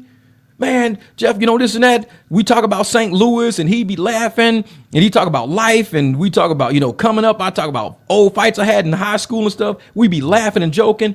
But he would always tell me, he's like, Jeff, you're too bright of a star to end up back to where you started from. He's like, I just wish you good luck. And if you get a degree, you know, consider working for the state of Iowa. He was all of this stuff. But when I got my degree, I decided to go work out in Vegas in casinos. But he was always sitting there and he was like an OG. He was like a white dude, an old white dude, just like an OG, passing information to me. Just give me information every day. Hey, Jeff, what you doing for lunch? Nothing. I'll roll you to lunch. All right, cool. Let's go to lunch, man. We go downstairs, go eat at the little cafeteria thing. He just talk life. Just talk life. And I would take all that information and I'd take it back to the hood. Hey, y'all, guess what somebody told me? Guess what I learned? And I would tell everybody in the hood exactly what I learned from other people who were millionaires, other people who had it all. I wasn't scared to go give information. I never gatekeep. I never said, ooh, I know more than y'all know. I'm going to make it farther than y'all make it. If I make it far, but my whole team stays back, I mean, that's not really a team win right there. That's an MVP trophy. But an MVP trophy is not better than the championship trophy. So do you want the individual award or do you want your team to win? So now you got to go back and you got to pull a couple of people out. You got to pull a couple of people out. And me and one of my buddies right now, I grew up, I'm going to show you a channel right now. And this is something that I've been working with in the background. Wait a minute. Come on, hold up. Hold up for a second. Hold up. I'm going to show you guys what I've been working on in the background. All right. This is, and I wasn't going to tell nobody this. Because it's not ready yet. This is not ready yet. Now this channel has 1 subscriber, 1 video. That's it.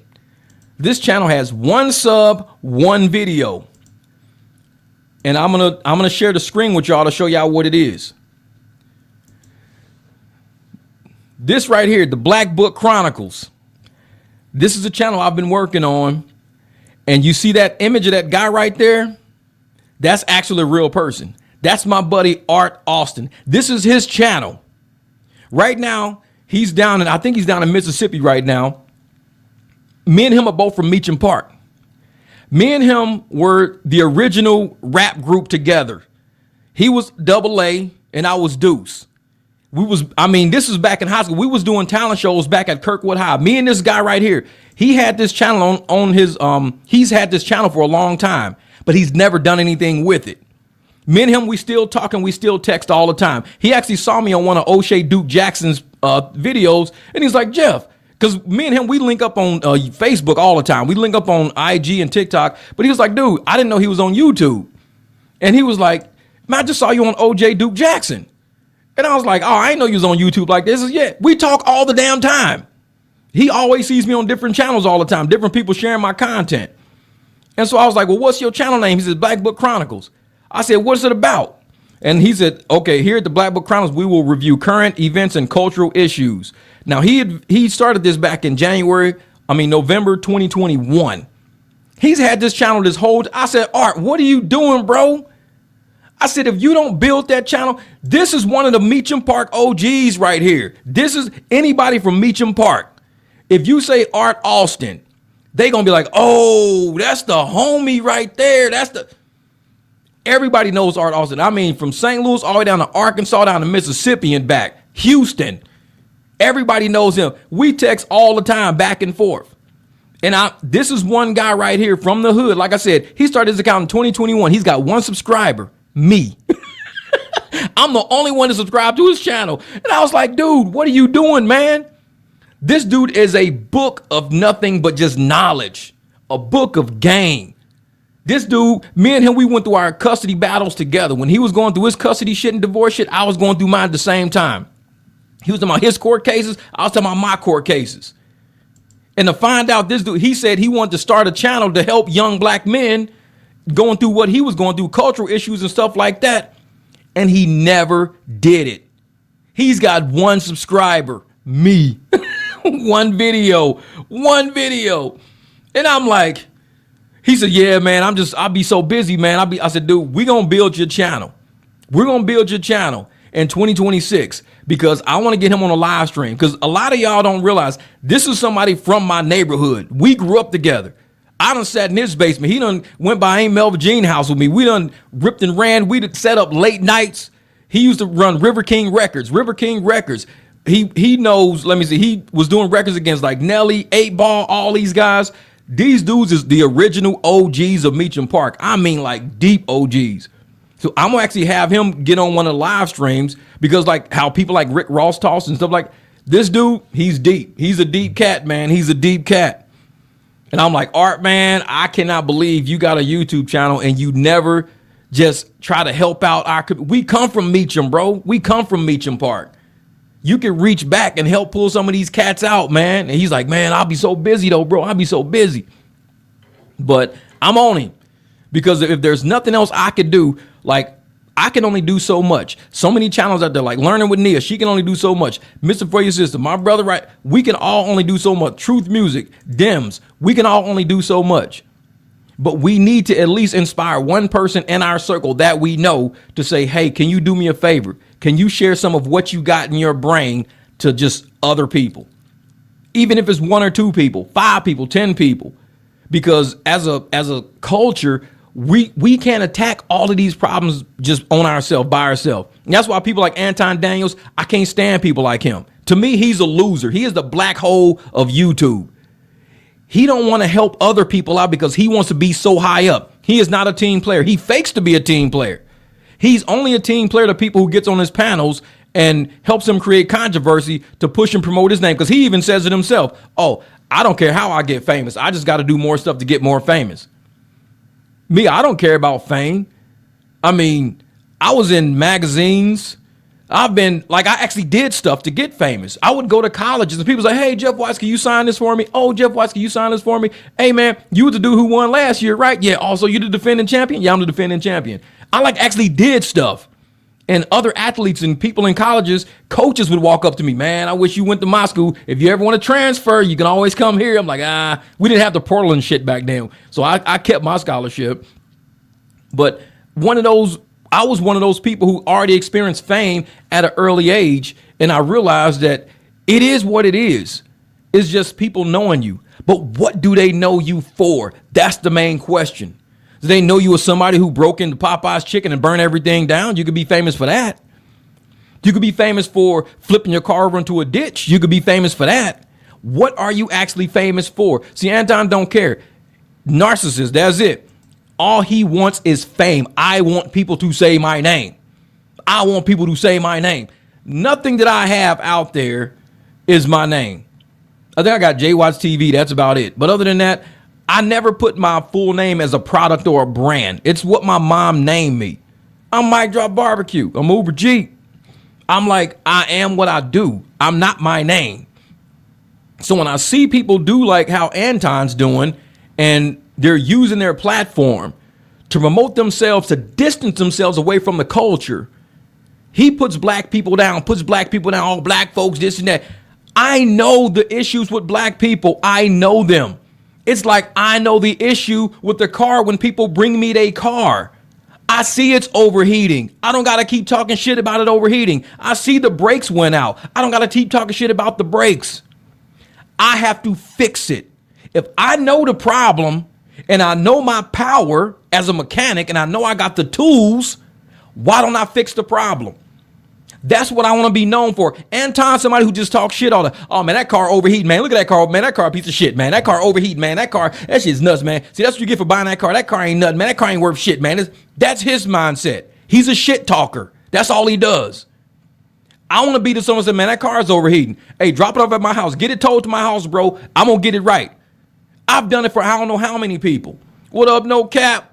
No Cap with Freezy. They actually got your thing in one of my video. I dropped a video not too long ago, and I put No Cap. I put Freezy. It was the last video I dropped. The video I dropped early in the morning, I think, yesterday. If you play the song at the end, you'll hear me when I put your image on the screen. It says Freezy. I clipped it off your channel, bro. But real, man. And I'm one of those people like Anton will sit there and he will talk shit about us, knowing that there are problems. We all know there are problems. But who are the mechanics? Who are the social engineers that can go in and help fix the problems? See, Anton, what he wants to do is make sure that a certain base of people who don't like black people understands that Anton's not like black people. I'm not like black people. I hate those N-words. They all heathens and degenerates and they booger wolves and stuff like that. I'm like you guys. I feel just like y'all feel about black people. I don't like them either. So he's not the type of engineer to go into a community and to say, I see what all the problems are. Let's get it right. Let's get it right. The way y'all think is backwards. So we're going to adjust how you think. We're going to go in and I'm going to show you how I can grab this and we're going to rearrange this and we're going to repurpose this and we're going to make it better now. We're going to fix problems one at a time. But not only am I going to fix the problem, but can I get other people to copy me to fix the problem? Just like I said, if I could just talk to one person, my buddy Art, if I can get Art to get on YouTube and to help him build his channel because he is a wealth of, we went through the same shit in Meechum Park. We the OGs. And if y'all think I'm a gun guru, this dude's a gun guru. I bought a rifle off of him before. So this dude is one of the original OGs, Meechum Park. And anybody who knows Meechum Park in St. Louis knows Meechum Park is the first black community on the west side of the Mississippi to ever exist in America. That's where we're from. And it was all black wealth. That was it. It was like the Tulsa of Oklahoma, but it was before Tulsa. So you had Kirkwood first and then Tulsa came after that. And we still got the train station that goes through there, the Amtrak station and everything. They used to pick people up and drop people off from other states. But we grew up Meechum Park on Meechum Street at the church at the bottom of the hill. That's where we all grew up. So when you research Meechum Park, and like I said, my grandpa, Rollo Johnson, my uncle called me and said, hey, Jeff, your grandpa's in this book with your Aunt Melindy or whatever. They're in this book. It's called Melindy's Freedom. And I've shown that on this channel. Melindy's Freedom is that one of my relatives, a black woman, Melindy Johnson, because my mom, she's from the Johnson side, was purchased by a white man, and the white man married her and bought her freedom and all the people that were in her family. That's why the book's called Melindy's Freedom. That was my grandpa's cousin, and he's in that book because all of them got their freedom purchased by a white man that fell in love with Melindy and decided to pull her out of slavery.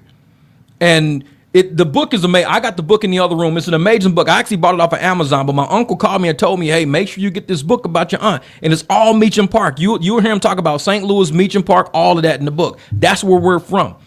And that's why I want to grab Art and say, Art, we got to get every black man and every black woman out there who's ready to become engineers and mechanics of our community. We don't want to be no Anton Daniels. I don't give a shit about being no millionaire. I don't. I'm going to die one day and ain't none of this shit coming with me. None of it. But if I can help imprint something into the next person and they imprinting, and we got 10 people imprinting, and next thing you know, we're not in hoods no more. We're all buying houses in different places. We're doing collaborates. We're buying townhouses. We're trying to acquire property. We're buying big old fields. We're doing commercial projects. Even if we do it at a small scale, that's all that happens, man. That's all that happens. And my buddy Art, man, Arthur Rawson, Black Book Chronicles, that dude right there, he is that. We come from that, man. We come from the grind. We come from getting kicked out of the house, sleeping behind the church. We come from getting kicked out of houses, sleeping next to the house because we can't get back in the house. We come from that era, man. And so for us to make it this far, to raise our kids, to go through custody battles, to go through divorces and everything, and now we can actually give back to help raise the YNs up under us, to do it's going to be okay. You ain't got to put up that armor of, oh, I'm thugged out. This and that you. This and that you. I'm thugged out. Bro, if you was really gonna do it, you wouldn't be typing on a computer, for one thing. Let's just get past. I know barking. I got 4 dogs. My littlest dog barks the loudest. The pit bull don't bark at all. The pit bull will fuck all of them up if he wanted to. He don't even bark. He barks like once a week, if that. Pit bull never barks. Little dog over here barks 24/7 if he ain't sleep. So I know about the little dog syndrome. Always got that on the internet. Oh, I'm on this and that, dog. I'm on this and that. The quiet ones, the ones you got to worry about. It's not the ones always typing and running their mouth. So we try to grab these YNs out there running their mouth. I know you a little dog. I know you a little dog. I've seen little dogs. I own little dogs. We're going to change your mentality so you stop barking all the time and you actually get some motion up under you. We're going to take you out of that mindset, help you go get a permit of whatever company you want to start, get you in a trade school, get your mind off of barking and get you actually off of digging. You can dig yourself out of this, bro. Yeah, that's it. Greed is a powerful drug. Man, I'm telling you, all real shit, truth music. Are you raw, bro? We need to keep real men alive. These YNs losing that traditional real men vibe. And like I said, and I'm one of them old school dudes, man. I do not care about pulling a power breaker, climbing up on top of the roof. I don't care. And I know people be like, well, why don't you go get some money and you get that fixed? No, because why don't I get money and do something that I need to my property, like add a patio to it? I could use the savings for that. So I don't got to keep making money over and over again and giving it away to somebody. Just like with the things that I gave to the kids, the toys that I gave to them kids on Easter next door. They were sitting in my house for years. These was too amazing. I mean, these things were heavy. They were them heavy super Nerf guns that shot plastic balls, like rubber plastic balls. Excuse me. And it had 100 in each kit. Plus it had like rechargeable batteries because you go to war with them. It's like Nerf war guns. And it's like almost like paintballs, but it's that. And it's like, they're quick fire, everything. Brand new, packages never opened. Why not just give them to them kids? Like, money don't buy. I could have sold them on the internet and made money. I could have said, you know what, I'm going to sell these on the internet and made money. But why? I just gave them to my neighbor's kids and they gave me a big old plate of some Mexican dish food or whatever.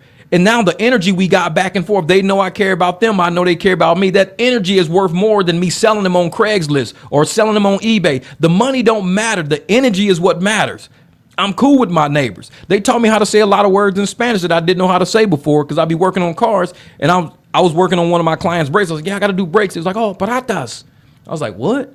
Paratas. Brakes is paratas. I'm like, oh, okay, paratas. That's what I'm waking. Paratas, yeah.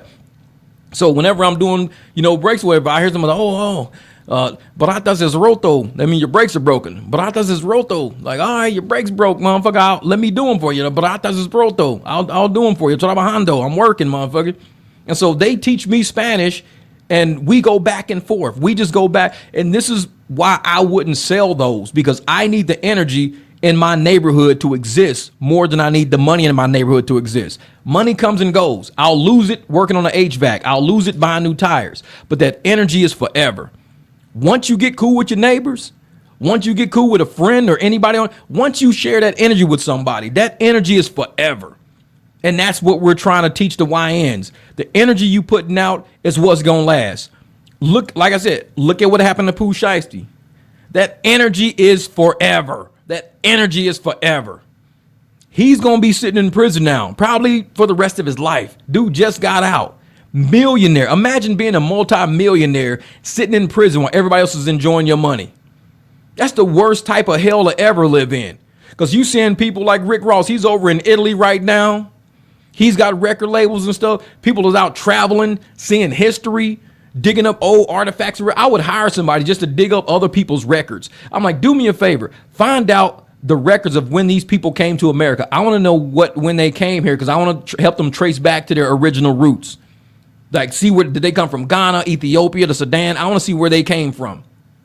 That's what I would do. And that knowledge would give somebody so much power to say, dude, I know where I come from. We're from a tribe over here. And they take the records and they fly over to Africa and they go to a museum or something and say, hey, that person right there is in my book. That's my relative right there. I live in America now. That connection and that energy would be so crazy versus sitting in prison after you done say, oh, I'm going to come get this. I'm going to do that to you. I'm going to blah, blah, blah, blah. All of that leads to nothing. Absolutely nothing. But you could be sitting in Africa and somebody be like, oh, yeah. I'm going to go take you down to Lucille's house. Lucille's 90 years old. She knew your great-great-grandpa. So you in a whole nother country. And somebody is still alive that knew your, oh, that's you? Yeah, I know. We went to school together. And you like, man, they can tell you stories about your family. That's what you can do with your money. And instead, people is out here buying 30-inch rims and shit. I don't care about no 30-inch rims. I got stock wheels on almost everything I got. Actually, on my Jeep, I did put rims on my Jeep, and I put rims on the truck. But guess what? I paid $140 a piece. They was trying to tell me $3,000 for some rims. I paid $140 a rim. I'm like, 3 G's? I'm finna go in the down. I'm like, I need that money because there's things I got to do with it. Why do I need $3,000 rims? I don't want to go through the hood with $3,000 rims. Care about that. I'd rather be like, you know what? I'm going to give this away. And people have seen me give stuff back. I've given stuff back to the hood because I don't need a lot of money to live because money is not my God. So I don't need a lot of money to live. I need to make sure that I show potential. When I get money and I keep that old ass 2005 Escalade on the side of my house and I take it to Home Depot and load it with wood and come back, I'd rather show you the potential of what I can do with $133 in wood. So I got $133 in wood, but I can build a whole patio across the back of the house. If you called somebody to say, can you build me a patio across the back of my house? How much you charge me? I don't know, man, about $4,500, probably about $4,500. We could build that for about $4,500. I can get 2 guys out there, $4,500. We could build a patio.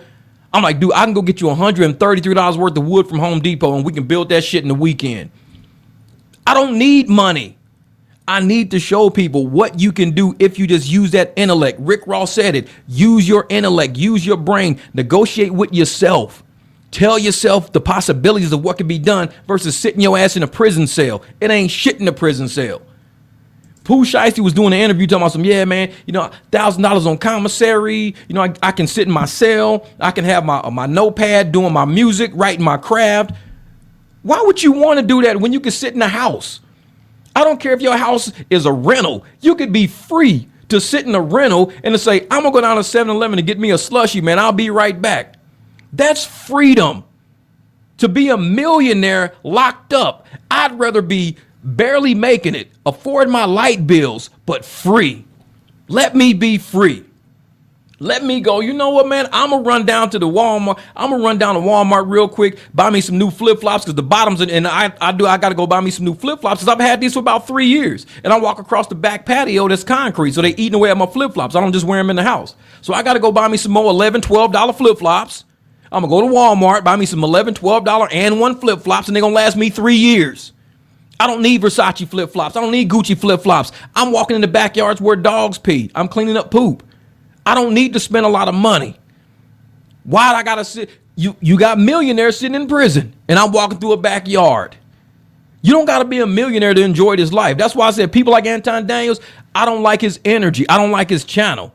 I don't like what he's putting out there for the young black society and these sack grabbers and all these people. I don't like that energy. I don't like it because it's not real energy. He got money from an injection. If I went out today and I hit a Powerball ticket for $1 million, you think I'm going to change who I am?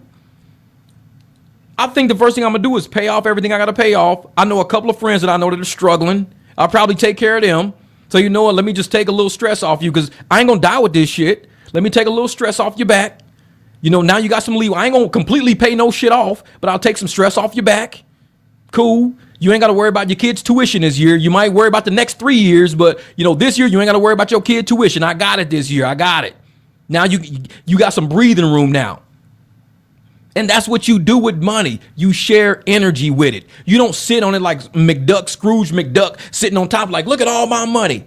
Everybody worship me. Look at all my money. But the energy behind it don't mean shit.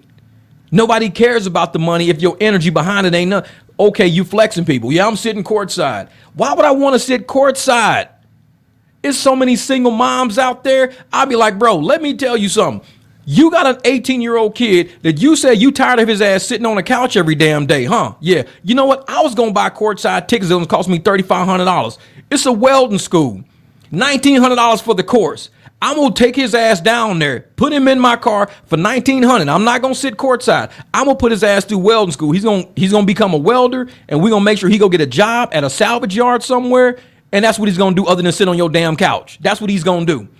And with that $1,900, I invested into the black community. He's going to turn around and make about 150 grand a year. And I'm going to ask him, hey, remember when I took your ass off that couch? Can you do me a favor and get somebody off the couch? Can you do something like that for me? Because I did it for you. Can you do that for me? $1,900. You ain't got to buy no courtside seats and brag about it. Brag about putting somebody through trade school. Brag about making somebody an electrician. Brag about teaching a woman how to do so. That's what you brag about. Money, exactly. Money comes and goes. Money comes and goes. You can't even brag about some shit that can disappear tomorrow. Just think of all the multimillionaires who were running healthcare companies, invoicing the government for $1 million a year. And now that company don't exist no more because they got caught doing fraud. See, money comes and goes. They were invoicing the government for $1 million. They were millionaires. $1 million a year. Gone like that. Money comes and goes. But everybody who's not doing fraud, everybody who's doing legit work, they still sharing that energy. They still doing something right. They still out there. Oh yeah, getting rims instead of building generational wealth. They should be obtaining things that will increase in value and put in the trust so they can leave a legacy. Exactly, fair share, exactly. And that's the thing. It's so much that people can put money into to help build a legacy. And like I said, that's why, man, every time I think about like drill rappers, I think about all these guys who are dead right now. Nipsey, I think of, PNB Rock. That shit hurts my heart, man. That is like generational ending progress. To see all these young dudes, man, dead. That shit hurts my heart because I'm like, it's like they're not related to me, but they're real people. They're not characters. These are real people. It's like having a tree in my backyard and it just dies. And now the beauty that tree can create for the rest of life. And these trees in my backyard are 30, 40 years old. Beautiful trees, beautiful. They've been here. They've been able to show something and be nice or whatever. When you kill somebody, people like that, you put them in prison like that. King Von, Pop Smoke, that shit hurts me, man. These guys weren't just rappers. They were actual energy that could have been transformed by people like Rick Ross, people like Nipsey Hussle. Just sit down with them. Teach them the way. Listen, Lil YN, listen. I'm going to teach you something. You are a multi-millionaire. Let's start an energy drink company together. You're a multi-millionaire. Let's start this. We're going to start a laptop training course. We're going to do something, man. We're going to invent a new camera. We're going to invent podcasting cameras. And we're going to, instead of 4K, it's going to say Pop Smoke podcasting cameras. Pop Smoke selling podcast. Yep, Pop Smoke sell podcasting cameras, man. All of us say Pop Smoke right down the side. Pop Smoke podcasting. So you go from rapping to becoming a businessman. Rick Ross, like I said, when I watch that clip, shit like that sticks with me because that to me ain't Rick Ross. Rick Ross is like this flashy gaudy, him and 50 Cent going back and forth. But when I watch it, I say, what? Rick Ross is actually a dude I'd sit next to at the table and chat with. I chat with that dude. And I mean, I've chatted with Carl Icahn. Carl Icahn and Donald Trump, they like thick as thieves. I used to work for Carl Icahn. Carl Icahn is up in New York. I helped run Stratosphere. When it was Vegas World, Carl Icahn bought it, turned it into Stratosphere. So we were all on Carl Icahn's team. Donald Trump was just coming to Vegas, trying to build Trump properties in Vegas. Carl Icahn and Steve Wynn. I had already worked for Steve Wynn at Desert Inn and everything, Caesars World Business Service. I had already worked for all these guys. All these guys that Trump is in competition with, I've already sat in board meetings with all of them. To sit with people like that is the energy is worth it. Like when people say, would you rather have $1 million or sit next to Paul O'Neill? I've sat next to Paul O'Neill. I worked there for 2 years next to Paul O'Neill. That was Pat Riley, the Miami Heat coach. That was his best friend. They played basketball and shit together. So I sit there and I absorb all that knowledge from these men. And I see how they got to where they got to. And I get that shit to people in the hood for free. I say, you know what? This is what they do, man. This is how they did. And this is what they do. And I give it to people for free. So all I do is transfer energy. I'm just passing through. You give me money. I would probably start something with it, but that energy that I could transfer to Lil YN, who's got the drive, got the determination, got the money, he's got the health, his body is still functioning and everything, but he just don't got the intellect. You got the body, but you need to talk to the OGs. The OGs got the brains. And when I say OGs, I mean women too. And if you were here early on the live stream, when I say OGs, I do mean 25-year-old men, 30-year-old men, but they have 40-year-old brains. Some OGs are old souls. They've been through a whole lot. They grew up. They're very responsible. They've been working at their job for 10 years, 30 years old, been at the same job for 10 years. That's an OG right there. That's a vet. 10 years, the same job, 30 years old. Motherfucker, you know, yeah, I'm the manager of this division. 30. I remember when I first came to Phoenix, I met this young brother. He pulled up in a brown BMW 645 convertible. Pulled up to the dealership, and everybody looking like, man, that's a clean ass fucking car. Dude taught people how to get what is OSHA certifications. This dude was like 32 years old, driving a brother, young brother. Motherfucker looked thugged out. Motherfucker looked like a straight he looked like somebody you wouldn't fuck with in the middle of the night. Dude got out the car, had his little cigarette in his hand and shit, was dressed just like how I used to be when I was in corporate and I drove my Cadillac. This dude was just like that.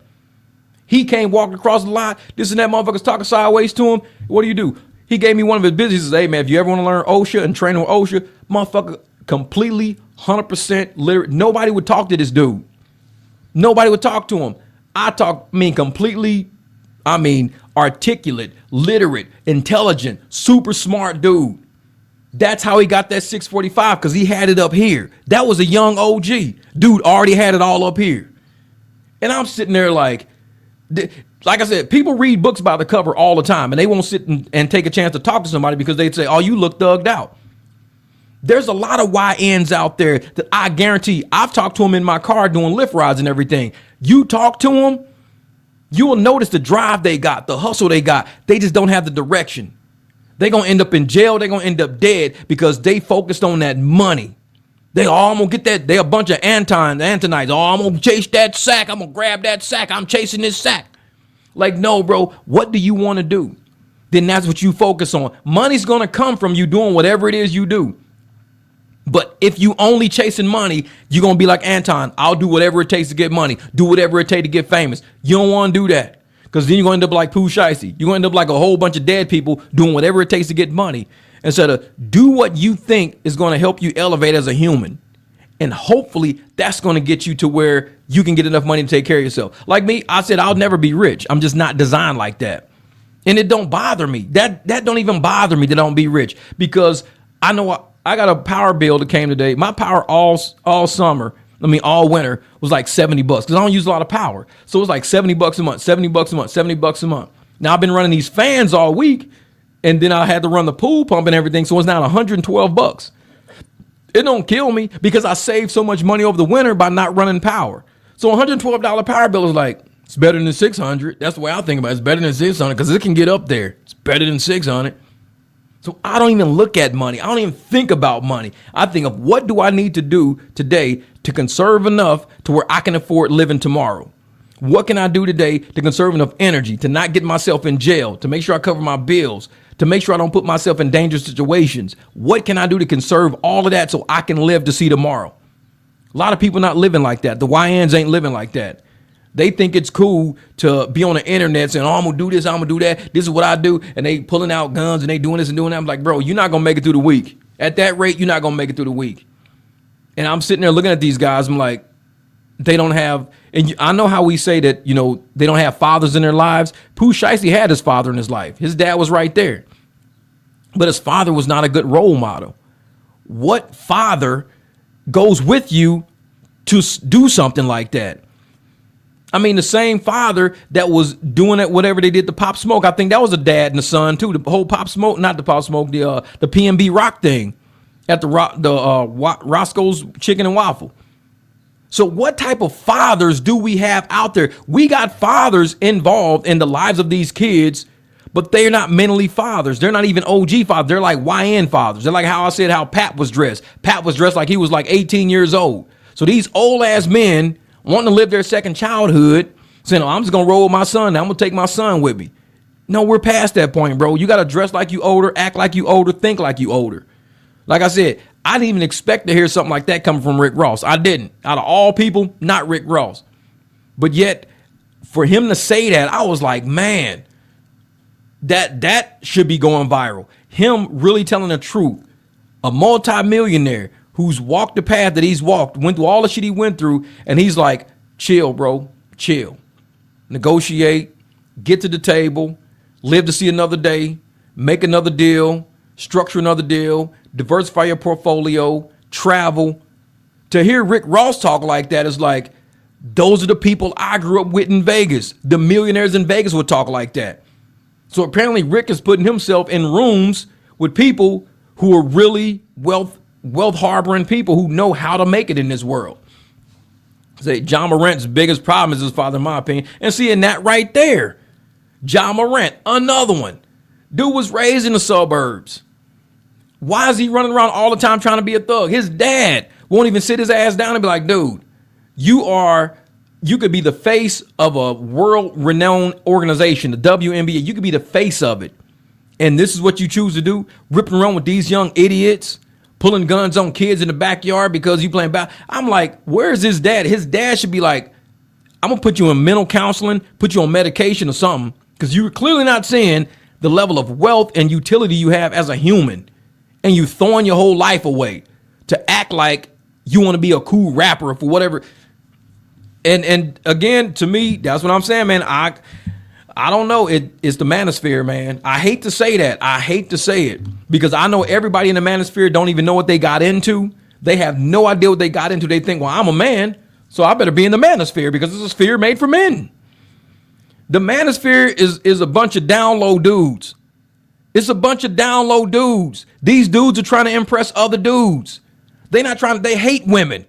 The whole manosphere don't like women. They want to mistreat women, abuse women, and be treated like how they were treated when they were younger and they were rejected by women. They grew up now, they got money now, and now they want to impress dudes. These are all down low men. And I know a lot of men in the manosphere don't even see it. I know down low men when I see them. Trust me. If you hate women, and if you like women, you a simp. They've been calling me simp my whole life. I done bought, cars for women. I done bought motorcycles. You a simp. No, it was women that I was with. I mean, if I'm with the woman and we got a future together and we trying to do something, I'm going to make her day a little bit easier. That's just what I'm going to do. I'm going to make your day easier. Because if you got a rough day, that means I got a rough day. That ain't simp shit. That's just energy. Why do you want your woman to have a rough day? She didn't get the overtime she wanted, so she's not going to get the money. You know what? I'll pay for your hair and nails. Oh, you a simp. You pay for that girl hair and nails? Yeah, because if she have a good day, that means I'm going to have a good day. Shit, that's just how I rock. I'm not a simp. Oh, man, fuck these bitches. These women, all these bullwolves, all these bitches, they got kids, this and that. Bro, I was raised by a stepdad. My dad, when we were 7, my dad got another woman pregnant, and that's what my 2 little brothers are like the same damn age, but just 2 different moms. And he tried to be slick with it. He tried to get us to live in Memphis, but have his other family in St. Louis. He was trying to be slick with it. That was old school shit. And so, I grew up with a stepdad in Memphis because my mom ended up leaving him. They never got divorced my whole life. Ended up leaving, and I was raised by a stepdad. And my mom had 4 kids. That man was a head maintenance man of an apartment complex. He taught me everything I need to know about fixing shit. I didn't know I was going to grow up and own a home. I thought I was going to live in the hood my whole life because that's what people did. We lived in the hood our whole life. I grew up with a maintenance man, the head maintenance man of an apartment complex that taught me how to work on cars, taught me how to fix houses, that anything could be fixed because he fixed everything. So I learned from him. And he was with the woman who had 4 kids. So how can I sit here and say I would never get with a woman that had kids?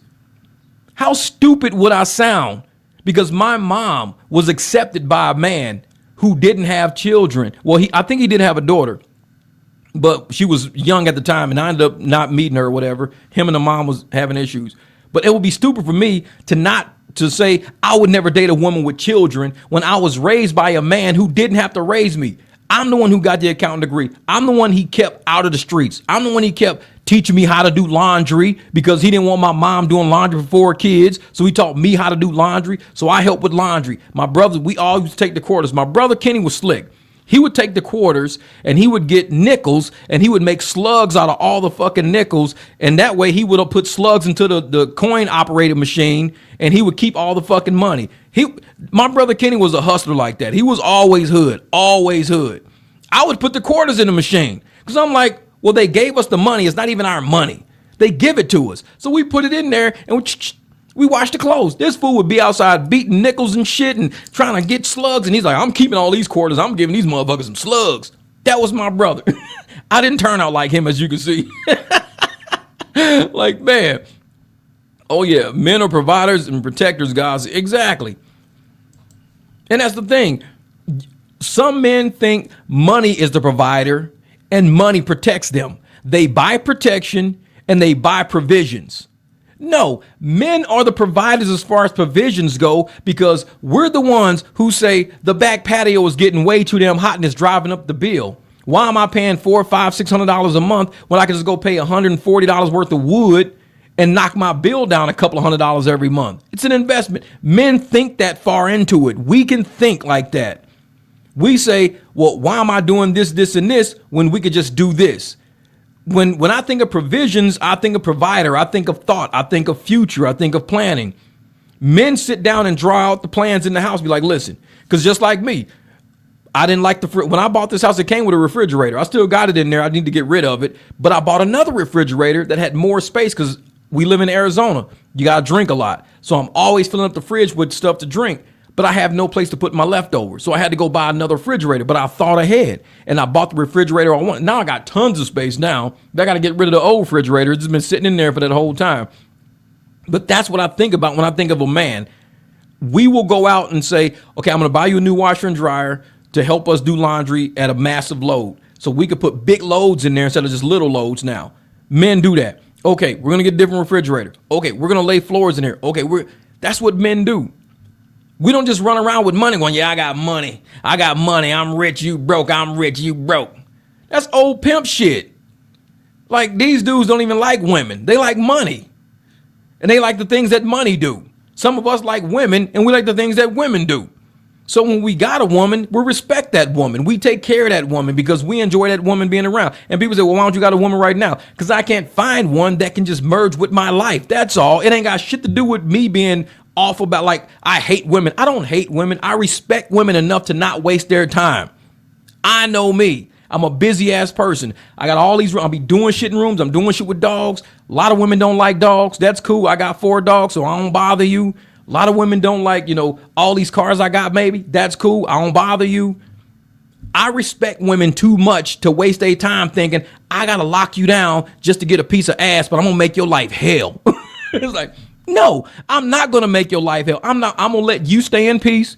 I'm going to stay in peace. And at some point, we're going to meet at a juncture in this life when we both are at a point where we can actually entertain a relationship to that degree. Otherwise, I'll see you at lunch. If you're on that side of town, hit me up. We'll come by. We'll eat lunch or whatever. If you want to stop, go have dinner or whatever, cool, I'll do it.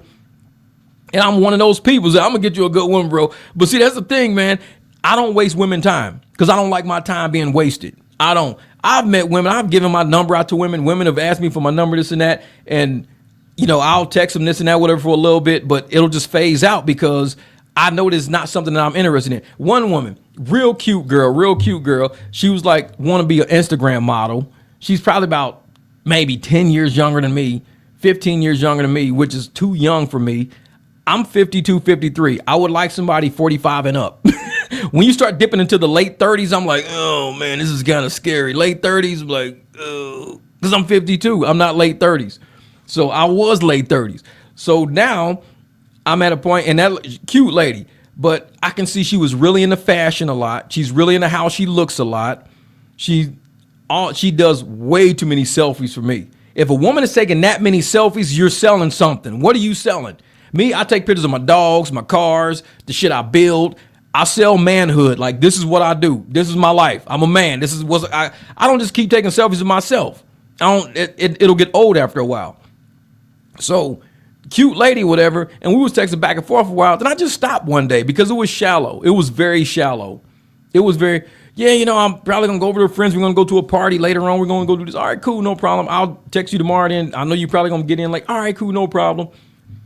Oh yeah, I slept in most of the day. I got to get ready for the work tomorrow, this and that. I mean, we could meet up and go have, coffee or drinks or this and that. It was like, nah, it's okay. I'm busy as shit anyway. I got clients I got to deal with. It was a very shallow text series back and forth. So it wasn't cute girl, but it wasn't nothing I was interested in. It's like, not really. Because I don't want to change my life around from something I'm really not even interested in. And I don't care about how a girl looks because I don't even care how I look. It's like, I look how I look. I've been here this whole life. So I don't need somebody who's like, oh, I need a dime. I'm not a fucking dime, so why do I gotta look for a dime? And she was a really cute girl. She was probably about 8 or 9. I would put her up there at 8 or 9, but she just wasn't my type. There was no connection there, none. And I know women like that, you know, especially a guy like me. I'm very perceptive. Sometimes you can get with a cute woman and the cute woman start thinking that she's the fucking prize. Like, I'm the prize. Look at how cute I am. He'll never get a girl as cute as me. But I don't give a fuck how you look, though. Like, if you're a trash person, you're just a trash person. I don't give a fuck how you look. I'm not here for how you look. Maybe you want to find a guy who cares how you look and he values how you look. But can you cook? Can you help me out? Like, if I'm stuck, because there's been times when my motorcycle's broke down. Can you come help me out? You know, bring me a fuse. Can you go stop in my garage? Bring me a 10 millimeter. I can get this bike started and back home. I don't have to tow it. You know, what can you do to help me? I'm like, I need a woman that's a good helper and a good partner and somebody I enjoy being around. Is your conversation good? I don't give a fuck how you look, because you can look completely amazing. But if you're a deaf mute, like, you can't talk and you can't hear, I don't know sign language. So we're going to have a hard fucking time communicating. You could be the most gorgeous girl I've ever met in my life, but now I got to take time out to go learn sign language because you speak in American Sign Language or Universal Sign Language and I speak English. You could be completely gorgeous. Like, dude, this is the most beautiful girl I've ever met in my life. I'm like, bro, I don't know sign language though, man. Well, can you write some shit on paper? Yeah, I can write shit on paper all the time. That's cool. But anyway, after a while, she gonna want to talk like have a normal conversation, and she probably want to do sign language. I don't give a shit how you look. I really don't. It's like how can I, you know, get somebody to fit into my life? That's my whole thing. How can I get somebody to fit into Cher Bear's laugh? And she's like, it's about time somebody have a real conversation on YouTube. What up, DeMarcus, man? And it's real, man. It's real. Like I said, I'm of age to where I've had cute women when I was younger and I had the gorgeous girls when I was younger. And here I am still to this day and I don't have them around and my life is like good. I don't have a horrible life. I got a good life. So apparently being with a girl that looks a certain way isn't the fucking holy grail of a relationship. Because at some point, looks can't do much else except just be there. That's it. You look a certain way. You got a nice body, you got a nice shape. Cool. If I want to look at somebody nice, I just get on Instagram. Cool. Looks. Now, if I want somebody to help me in my life, like say, hey, I got 4 dogs. I can only walk 3 at a time. So can you do me a favor? Can you walk 2 and I'll walk 2? Now we can walk all 4. The girl says, I'm allergic to dogs. Drop dead gorgeous girl. She could be a dime, straight dime. I'm allergic to dogs. Well, this is the end of our conversation then. Jeff, man, this girl fine as a motherfucker. You would never meet a girl as fine as this. I'm like, bro, she's allergic to dogs, man. I got 4 dogs. Dude, get rid of them dogs, man. You ain't never gonna find a girl this fucking fine ever in your life. It's no good for me. It's no good for me. I got 4 dogs. It don't work for me. That shit don't fit. I'm not gonna get rid of my dogs because the girl look good. There's men out here getting rid of their whole families, leaving their wife, leaving their kids because the girl look good. Man, that girl fine as a motherfucker, bro. Leave your wife, leave your kids. You can move to a whole new state, bro. This girl fine as a motherfucker, man. And dudes do that. I wouldn't even get rid of my little Chihuahua pug for a girl. Hell no. Why would I get rid of a wife and a family and kids and all to be with some girl? When dudes cheat and get with women, that shit cracks me up. I'm like, bro, why would you leave your family behind to say, oh, I got a family now? You had one. Yeah, but this girl fine as a motherfucker though. But you had a family. You had everything you wanted already. Looks are going to be looks. One fire could change it all. A car wreck could change it all. She could flip over the curb and bust her face, change it all. Looks aren't everything. They don't magnify the situation for me. Looks are nice. Yeah, it's nice. Everybody likes something that's aesthetically pleasing. I mean, I got nice looking cars outside, but they're old. One's an 05, one's an 11. Are you serious? I don't know how long I had this app on. This is crazy. Look at this. A ride just came through. A $60 black SUV ride just came through. I don't even know when the last time I turned this app on. Oh shit. Let me go look and see how long has this app been turned on. Oh, this thing has been on for 9 hours. I turned this app on yesterday. 9 hours. Oh, when I was leaving the airport. I was leaving the airport, dropping my client off, and I was seeing if I could get an airport ride out, like to take somebody to a hotel or whatever. It says I've been online for 9 hours and 22 minutes. Damn. And this is how much I made all week. This is how much I made all week right there. I know I turned that shit off. And this is how much I made all last week. That's how much I made last week. This is how much I made the week before that. Actually, $104 the week before that. So I made money on a Friday. I made $21. Then I made 56 on Saturday and 27 on Sunday. Each was one ride each day. So I did one ride each day because I'll turn it on and I'll just be sitting there. And if it's good, I'll take it. But for the last 3 weeks, I ain't made a dime on this app. They just sent me a $60 black SUV ride. I'm like, oh, fuck, I'm on a live stream. Fuck that. Dude, go get the money, bro. Like, man, forget that. I ain't worried about that. No. But yeah, man, I'm one of them guys, man. Like, looks is, everybody wants a cute woman, a cute guy, whatever, this and that. And it's totally fine. But when people are leaving families just because of the way another girl looks. And one guy, the dude who was coaching the Michigan football team, his wife was beautiful, kids and everything. And he left for a little girl. Like, this girl was probably guarantee she was in her 20s. And he was leaving his family for this little girl. I'm like, why would you leave your family for some little girl that worked at the facility or whatever, and you got a whole damn family? That shit's crazy. Like I said, I wouldn't get rid of my dogs for a girl. If a girl was like, hey, you know what, Jeff, I'll probably be the finest girl you ever meet. I drive a Porsche.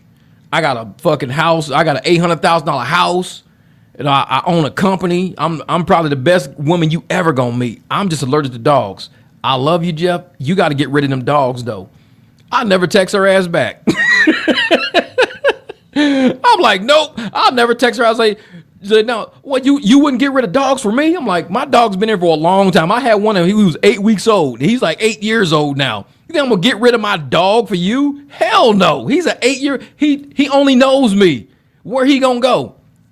To the pound? To some other family? My husky, I got her when she was 2. She's about 9 now.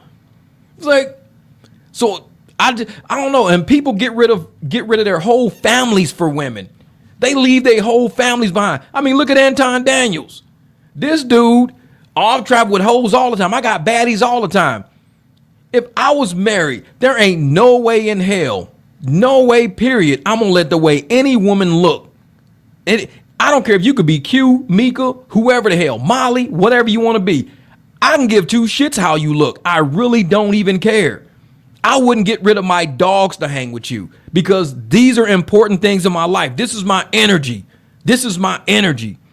When I walk in a house, they treat me a certain way. It has always been that way. The people in my life, my wife, the kids, anybody who I was around at that point in time would always be the energy of my life. Anton don't like Rita. That's the only reason I could think of him doing the shit that he's doing, because he don't like his wife. He don't like dark-skinned women. He really don't. I think he wants a light-skinned woman so fucking bad because he think it's him. I got money. I need a light-skinned woman. I need a baddie. I need this. I need that. I was just watching a video over on Taz's channel about Anton. So Anton and Rita going to the game or something like that. See, when Anton is with Mika, they're side by side everywhere they go. He don't leave Mika in the background walking around looking like a lost-ass puppy and shit. Anton was walking with his wife. She was like way the hell up a staircase, around a corner. He was walking, talking to other people. She was just like lost. And everybody was like, what the hell is this dude doing walking around with his wife? It's like, I mean, he's walking around with a woman, with his wife, but he's treating her worse than he's walking around with the regular women. That shit don't make sense to me. So I'm sitting there, yeah, exactly.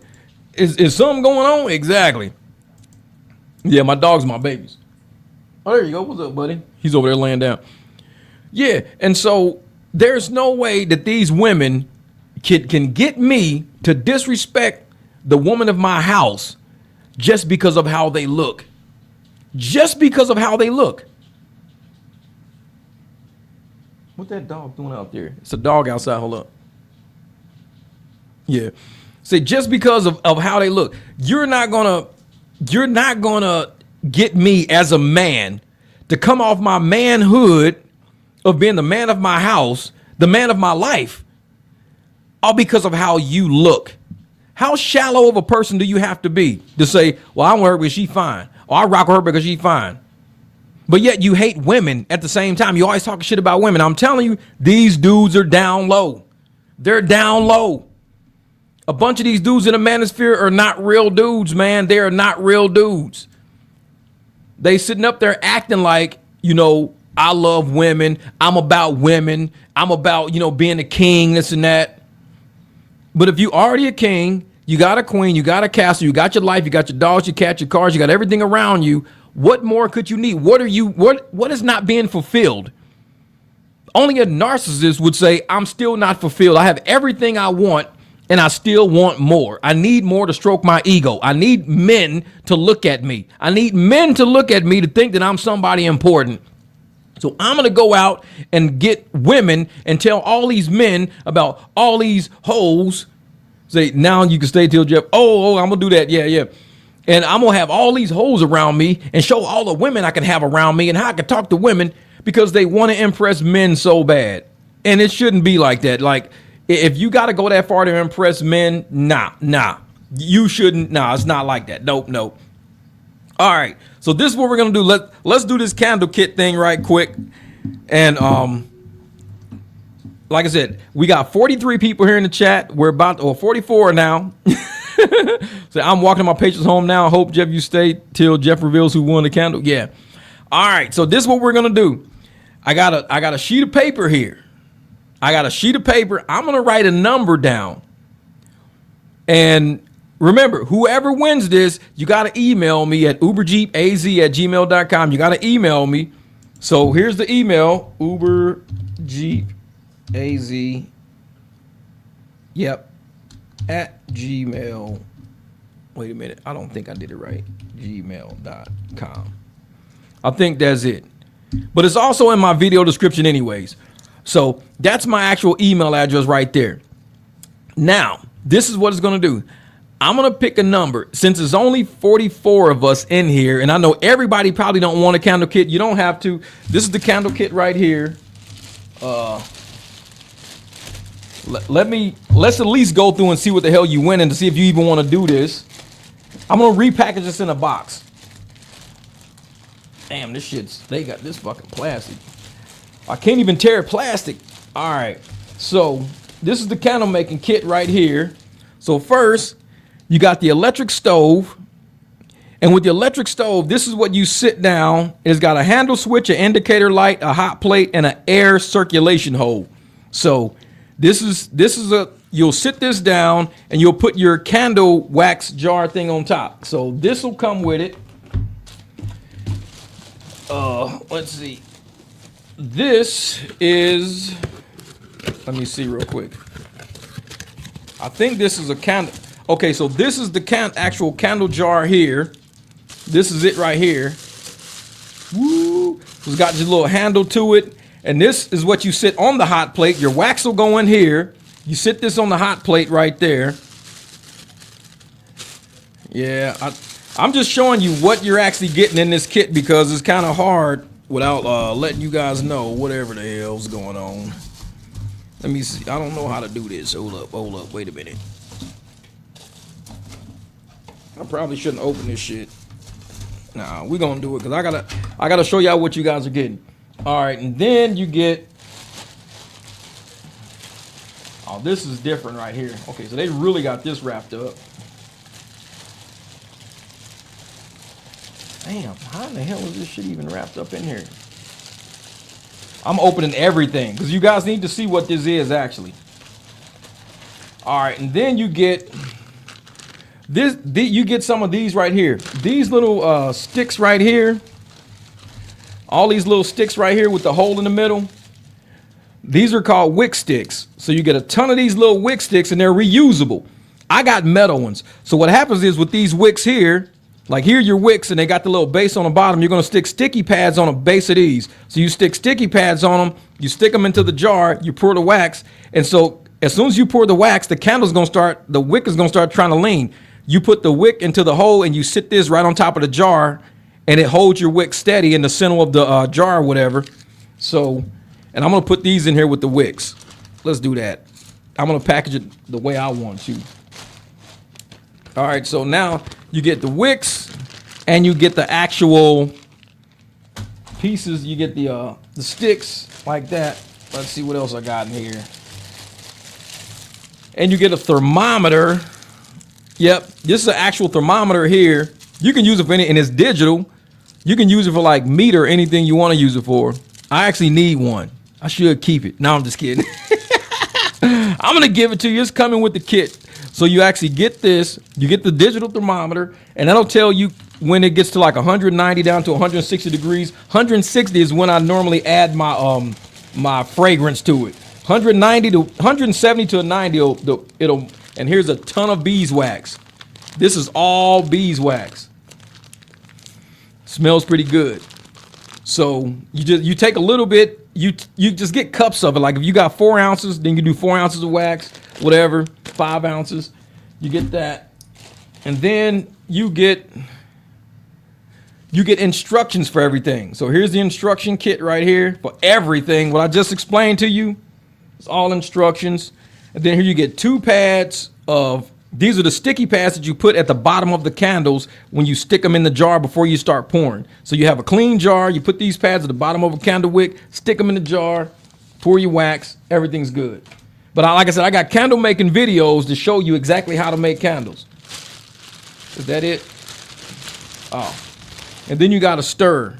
This right here is like a big spoon, a metal spoon. You kind of stir your wax around like this because you got to stir it every once in a while. You got to keep stirring it. Not keep stirring it, but stir it at least every few seconds so it don't do that. All right, so that's the whole candle kit. 2 points. All right, it is 39 of us in here. So what I'm going to do is, because it's 39, the number's going to be between 1 and 390, because I'm going to say everybody's got 1 out of 10 chance to hit, I guess. I don't know. In the chat, you can type a number, and I'll tell you whether or not your number's right. So once you start typing, like, only the people that want to win it. If you don't want to win the candle making kit, do whatever you want to do with it. You can keep it, sell it, learn how to make money with it, buy more wax, whatever. I don't care. But starting now, just start typing numbers in the chat, and whoever gets the number right, then I'll tell you, I'll say, yep, that's the number. Because I got it wrote on a sheet of paper right here. Here's the pen. I'm going to put the pen down so you see I can't change my number. I already wrote it down. And once I see the number in the chat, I'll say, that's it. And I'll say whose name it is and that they actually want it. And this is the first time I'm doing this, so we'll see exactly how we do it. As soon as I see the number, y'all can just keep typing. I don't care. Just keep typing and see what happens. And let me see. Keep typing and I'll let you know. I'm looking through the numbers now just to make sure. Just to make sure. Oh, Miss D is smart. She's hit 300. That's funny. You think you slick. You think you slick. We did 300. She thinks she's slick. She trying to play me on my vibes. I know what you up to. You ain't slick. That would have been funny right there. Like, all right, I'm still going through the numbers. I don't see it yet. This is what Trey Watts be doing sometimes when he be doing his drawings and stuff. He does the same thing. So I kind of like this method right here. This is easier. It's easier than putting everybody's name in a thing. Let me see. This is Memphis. I know it. Memphis 301. Memphis. I know that's funny. Say the 300 in the house. All right. Wait a minute. All right, let me see. 30. Oh, I don't see it. I'm still going through the list. See, you got me. I know it. I'm still going through the list. I don't see it yet. I'm going through. I don't see it yet. Man, y'all got some good guesses, man. This is not a 1. It's only up to 390. That's it. It's only up to 390. I got 6 minutes before I start work. 6 minutes, Dougie Fresh, you're on. On. All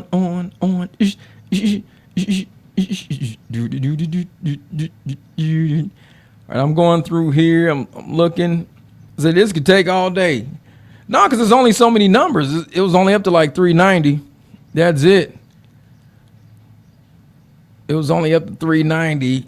It ain't gonna take that long. This is fun. Uh-oh. Hold up. Where we? Let me see. I'm still going through. I know it. All right. This is, oh my God, Jeff. Too funny. I don't, man, y'all doing some really good guessing, man. This is 725. Oh, that's funny. This is, why is the range is only 45? Well, it was only 39, so I gave everybody a 10 spot. I said within 10, everybody can do it. And I'm telling you, it's not as hard as what people think it is. It's not that hard. Okay, wait a minute. Going through here. It's not that hard. Ooh, y'all got some good guesses. Man, y'all gonna make me have to relook at my number again. I'm looking at this like, oh, jeez. All right, I'm going through it. Man, y'all are good. See, what's your favorite number? I know. I know it. Oh, it would be funny if I did something like, no, I'm not going to say nothing.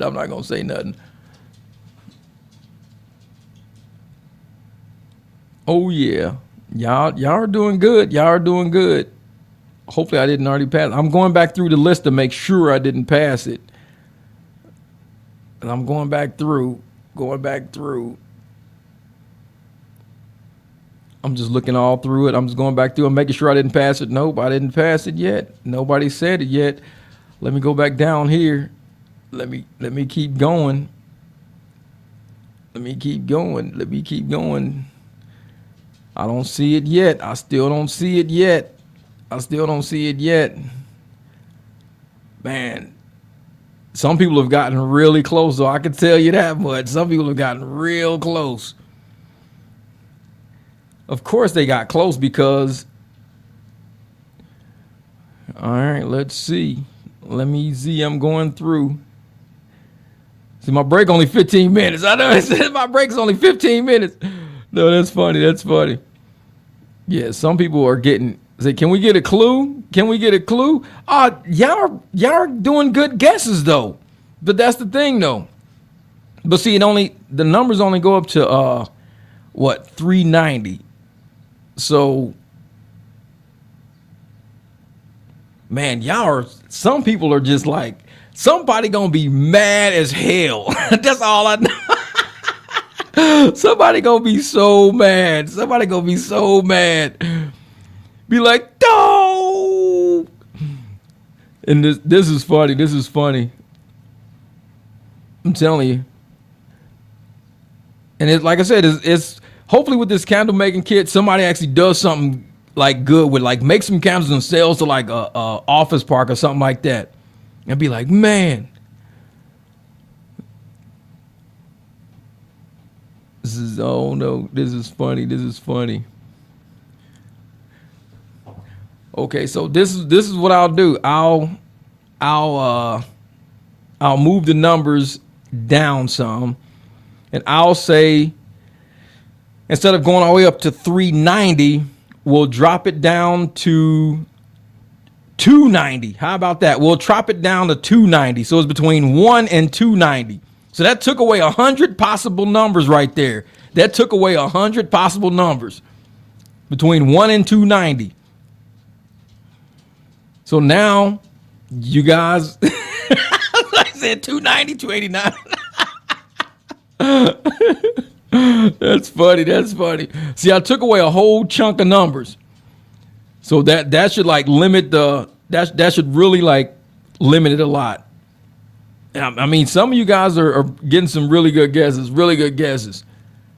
And I'm like, yeah, let me go back up through to make sure nobody did it yet. Hold up. Let me make sure. Yeah, I don't see it yet. Wait a minute. Rebecca said, hey, I'm late for the very important date. This is 10-4. What up, Benton? What's good, brother? What's good, my brother Benton? Okay, let's see. Let me see what else we got. This is Rebecca Knox. What's up? This is okay. I'm on timeout for my patient. I'm telling you, say you're close. You're close. I'm time out. I'm time out. She says, I'm sorry. All right, let's see. This is say the number already. Say the number. Well, this is the thing. If I say the number, then I'm gonna have to. We're gonna start all the way back over again with a new number. So, do you want me to say the number? If I say the number, I'll show the number. But once I show it, then I'll have to start all the way back over again. And everybody gonna be like, "Oh man." Or do you guys want to just say, okay, end this one and then do another one next live stream? But everybody's guessed so many good guesses. I would just hate to just give up. I would hate to just say, nope. Yeah, it's like, exactly. I don't want to just like say the number or give up, because some people have come like real close and I'm like, man, that's crazy. Like I said, somebody's going to be mad. They'll be like, dude, that's a trip, man. Like, I know it. It's crazy, ain't it? It's crazy. And that's the thing. It was like, no, I'm still looking. And it's close. It's close. It's so many people are you know, oh man. Yeah, I got a box for you. I'm thinking of what box I'm gonna pack it in and everything like that. Okay, let me see. 60, 48, 11, 2, 71, 149. This is, I can read your mind. I can read your mind. All right, let's see. Hold up. Nope, still nothing. And remember, they only go up. We're only in between the numbers 1 and 290. We're in between that. And I've looked at all these numbers. I'm looking at them all. And it's like, should we do another number swap? Trying to think, should I do another number? Should we do another numbers? Okay, because now I said it's between 1 and 290. Let's go. We're gonna squeeze the numbers because it was between 1 and 290. We're gonna go between the number, let's say,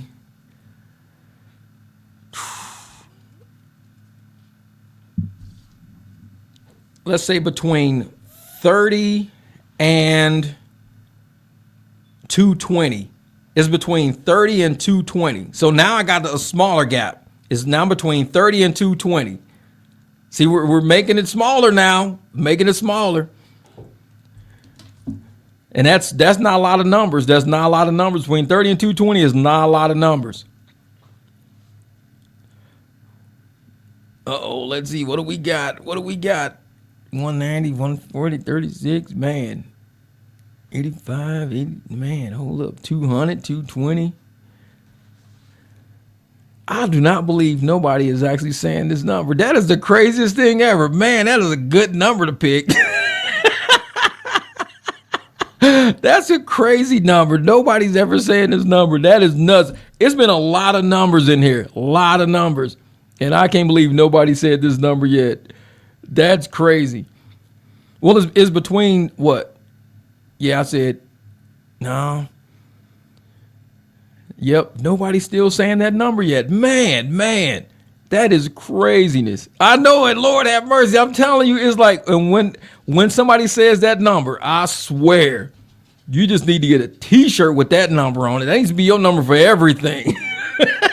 Because nobody is ever going to say this. And if somebody did and I missed it, woo, that's the sad part. But I don't think nobody said it. I mean, I've seen this whole list and nobody said it. I've seen it all. I'm telling you, there's going to be some mad people, though. They're going to be like, what the hell? All right, because like I said, we're between what? What did I say? Between 30 and like 220 something. I know that my hands are. I know it. And it's like, that's the thing. It's not even it's not even a lot of numbers. It's not even a lot of numbers. And when I show on the screen what the number is, y'all gonna be like, dang. Y'all gonna be like, that is unreal. Unreal. Your patient went to sleep. Oh, what did Cher Bear say? What did she say? No, it's your subscriber count. No, that's funny. That's funny. Like, now that would be funny if it was my actual subscriber count. Okay, I'm going through it. I still don't see it. Man, that is wild. And I guarantee when I say it, everybody's going to be like, that's unreal. They're going to be like, how in the hell did nobody say that number? Out of all these numbers, nobody said it. How in the hell is that even possible? It is literally the most impossible number I think I've ever thought.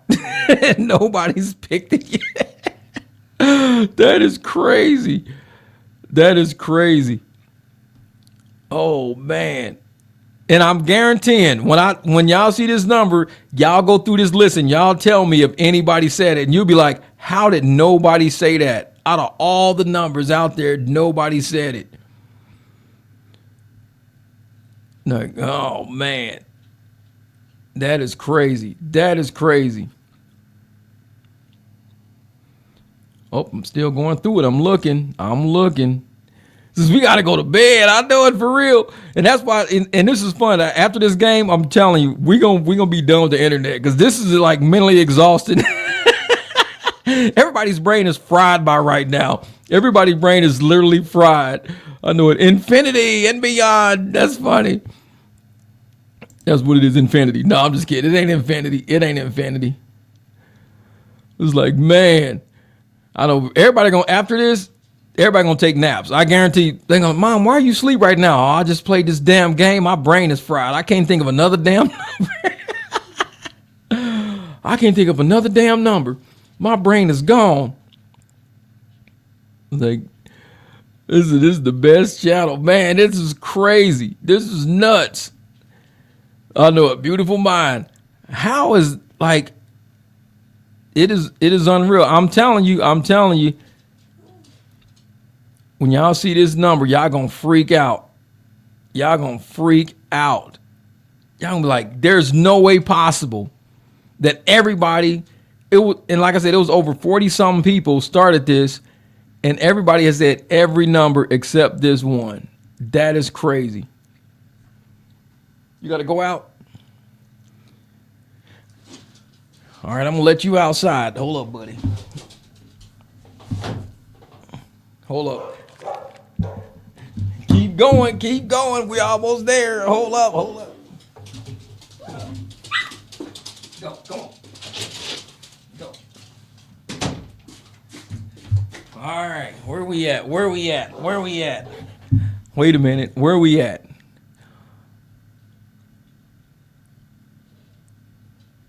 And I already did a huge number drop already. I took a lot of numbers out the middle. Oh, let's see. Where we at? I know it is so, and I'm telling y'all, when I say the number, you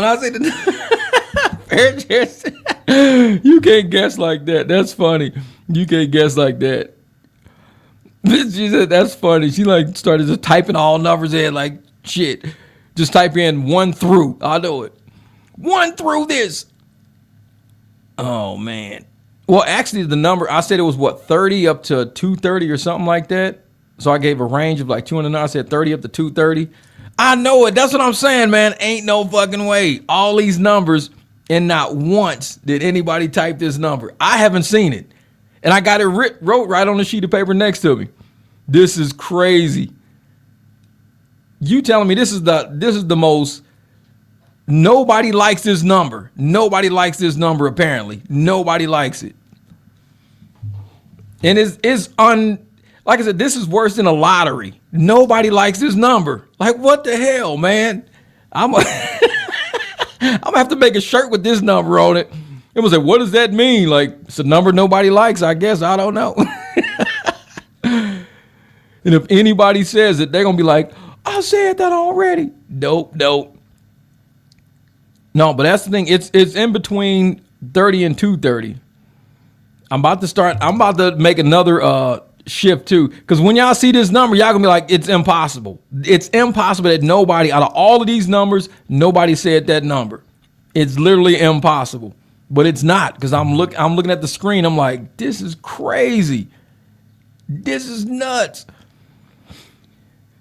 Oh man, let me think. How am I gonna do this? How am I gonna do this? Because people, I don't believe y'all not gonna guess it. Nobody's gonna guess this number. You're kidding me. You're kidding me. Nobody's gonna guess this number. Oh. Do I have to make it within a range of 10 numbers? No, I'm just kidding. I didn't think it was be this hard to pick it out. Just like, because I said what, 30 up to 230. Now let's drop it from, let's say 50 up to 175. So between 50 and 175. How about that? Between 50 and 175. So now you got between 50 and 175. That number is in there somewhere. See, and that's a way less gap. That's way less. Between 50 and 175.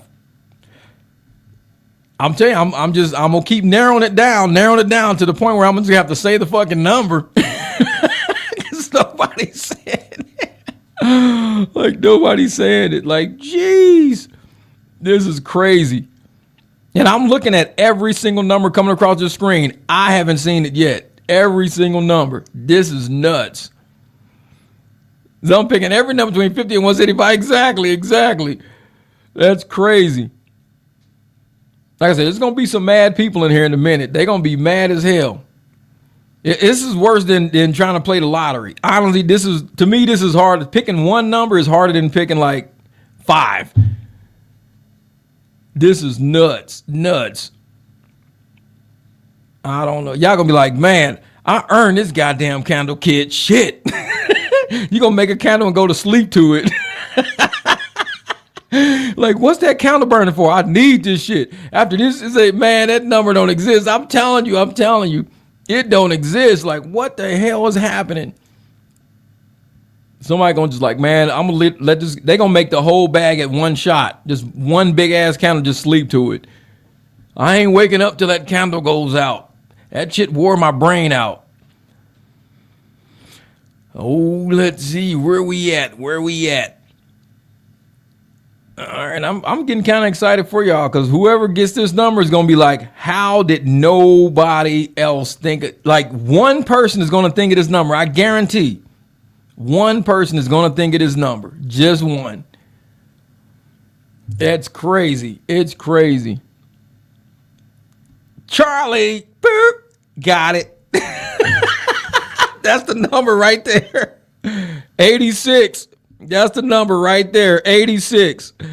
One person guessed the number. Char guessed it. Number 86. That's it right there.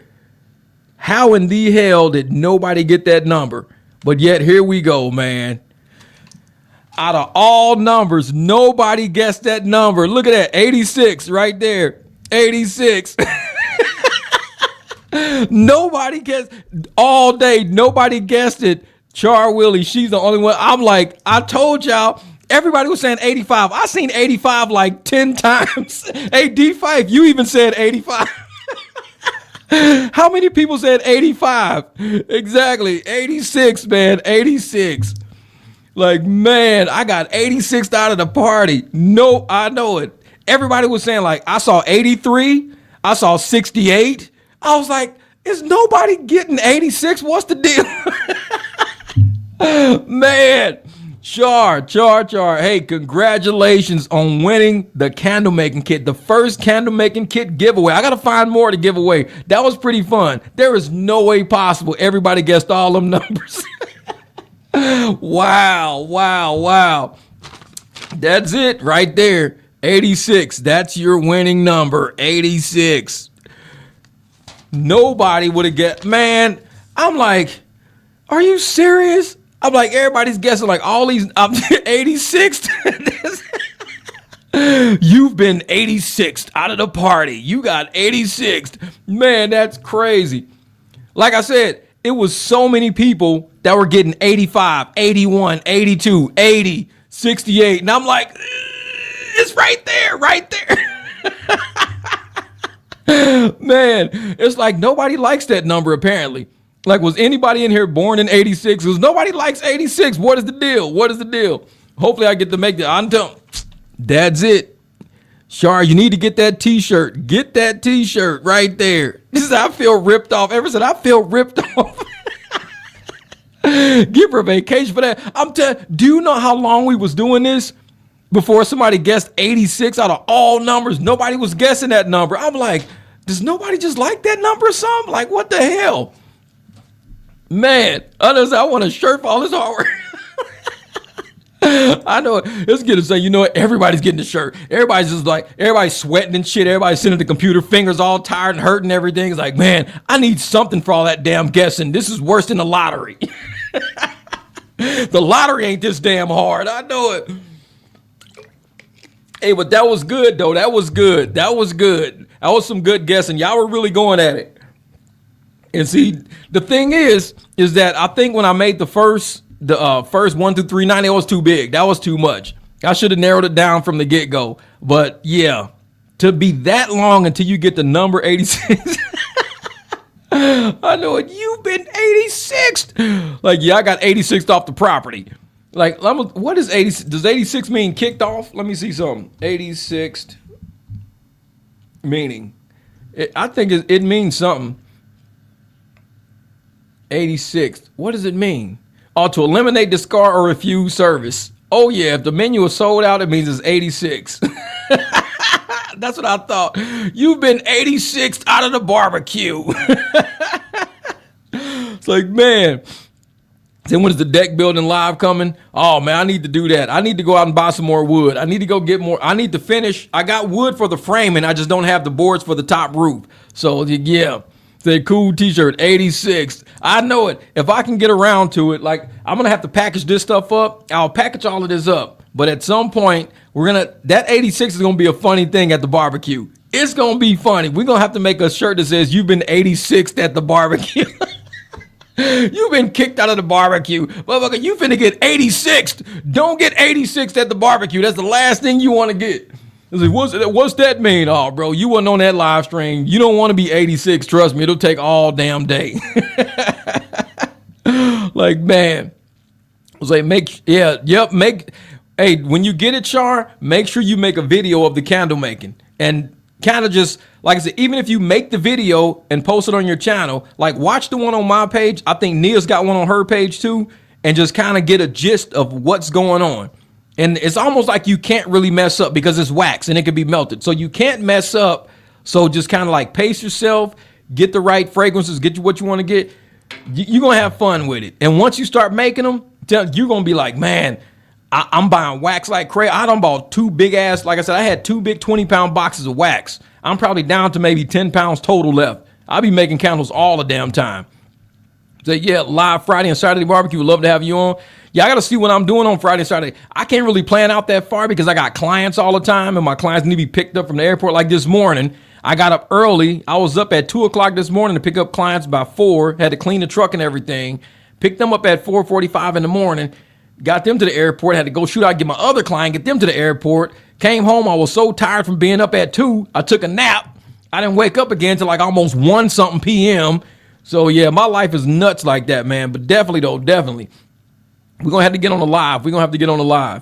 What up, MOP? Hey, so that was a fun game. I appreciate you guys for coming to the barbecue and playing that, man. Appreciate it. So I'm going to box this up. Char, make sure you shoot me an email at uberjeepaz@gmail.com. It's also in my, it's in the description. It's uberjeepaz@gmail.com. Yeah, it's in the description of my videos too. So make sure you shoot me an email. I'm going to work it out to where I can get your address, get this thing packed up, boxed out, get it out to you or whatever. But that was a fun game. Thank you guys for playing that. Pretty soon we're going to be doing it again. Just where can I buy the candle set at? I don't know. It depends on what candle set. I don't know what candle set. Like, I don't even sell candles. I just make them because I got dogs. So I like make candles all the damn time. But I do have like these coffee mugs back here. Actually, I got, wait, you said the candle making set? Yeah, because the candle set, yeah, eBay. You can look on eBay for them a lot too. So definitely eBay has a lot of different candle making sets.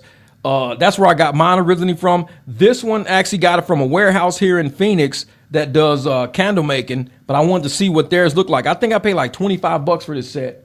So I wanted to see, I think my set cost 30. This is like 25. So they all range about the same. This had way more wax than mine. Mine didn't come with this much wax. This is like, holy shit, this is a lot of wax. You ain't gonna run out for months. You're gonna, a lot of wax. You just gotta, and mine didn't come with a thermometer either. So yeah. So you get the thermometer with it, everything, but you get the little heating plate. So once you sit the heating plate on there, and make sure, Char, when you make the wax, always have wax inside of your wax container before just turning it. Because if that container get too hot with no wax in it, then the wax is gonna sizzle and it won't really melt. So always put a little wax in first. Once you start seeing it melting, add a little bit more. Let it stir it, add a little bit, just keep adding a little bit at a time instead of adding big globs of it. Just keep adding a little bit and it's gonna melt a lot funner.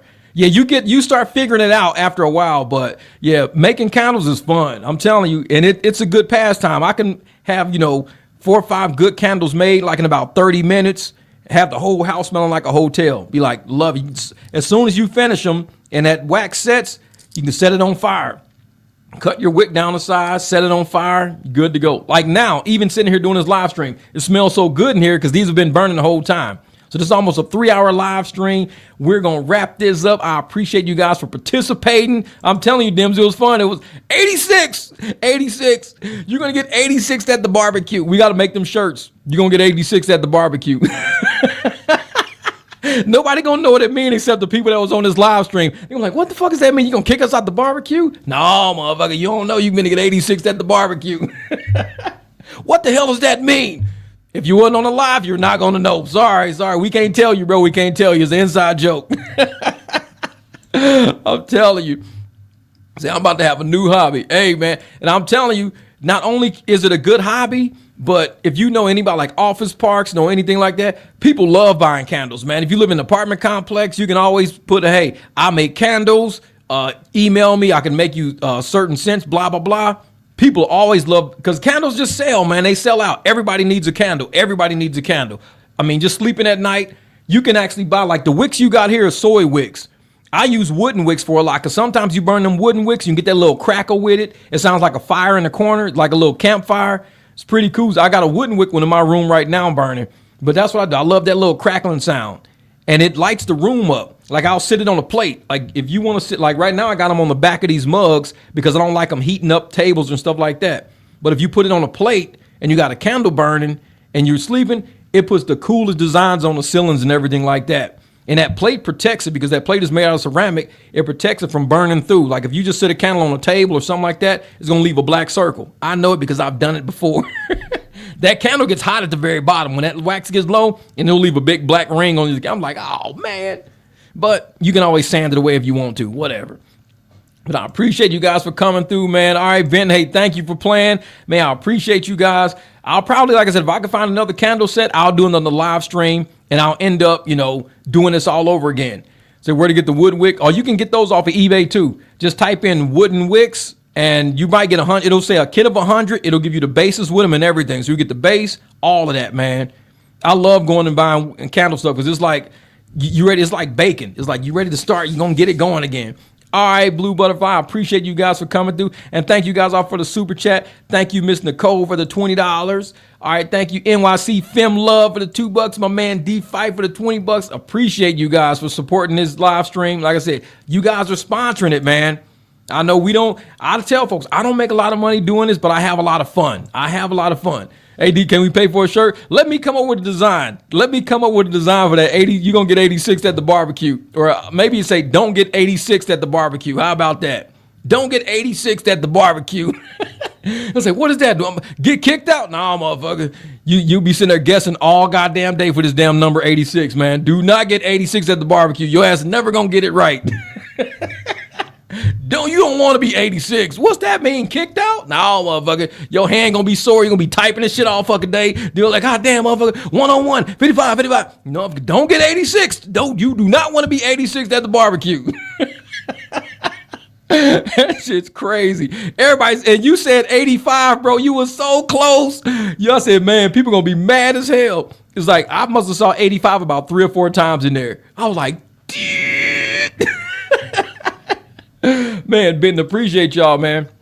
Well, I'm going to end this live stream. We're almost at the 3-hour mark. I will be chopping up some of this because we had a really good discussion here. I appreciate you guys for having that discussion. You know, a lot of adult conversation. We try to have fun with it and things like that. Hopefully you made it through your day. Nia, I know you're at work right now. Appreciate everybody who's supporting the content through the Patreon. Make sure that, like I said, if YouTube ever kicks me out, I'll be doing these kind of live streams over on Patreon because YouTube, they're fickle. It could be a guideline that I violate and don't know it. Next thing you know, I can't get in touch with y'all for 2-3 weeks, 90 days, whatever. But I'll be over on Patreon. So make sure you get on Patreon, sign up. You got free memberships, 5, 12, 50, 25. It's different tiers on there. And different tiers see different information. I will be, every time I do a live stream and on some of my videos, I would love to give shout outs to the people who are supporting the content on Patreon so people know the reason why the barbecue exists is for people who believe in what we doing over here, believe in the OGs, man. That's it. We need a shirt that just says believe in the OGs.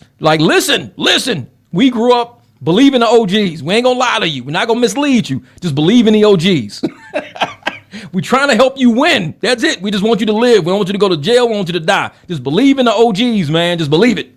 But in the meantime, you guys go out there and enjoy your day. I'll be dropping some more content tomorrow. Hopefully I can get up tomorrow if I don't have to work tomorrow. I'll do breakfast barbecue for breakfast, whatever we're going to do that live stream, man. I know, play for a shirt sometime. We're going to do something. All right, Miss Juana. Hey. So tomorrow morning at 5, I'm going to try to get up so we can have barbecue for breakfast. Man, this is going to be good. I appreciate you guys. Thank you once again. I'm going to end this live stream, but I'm going to chop this up a little later on. We'll have fun. See y'all on the next video.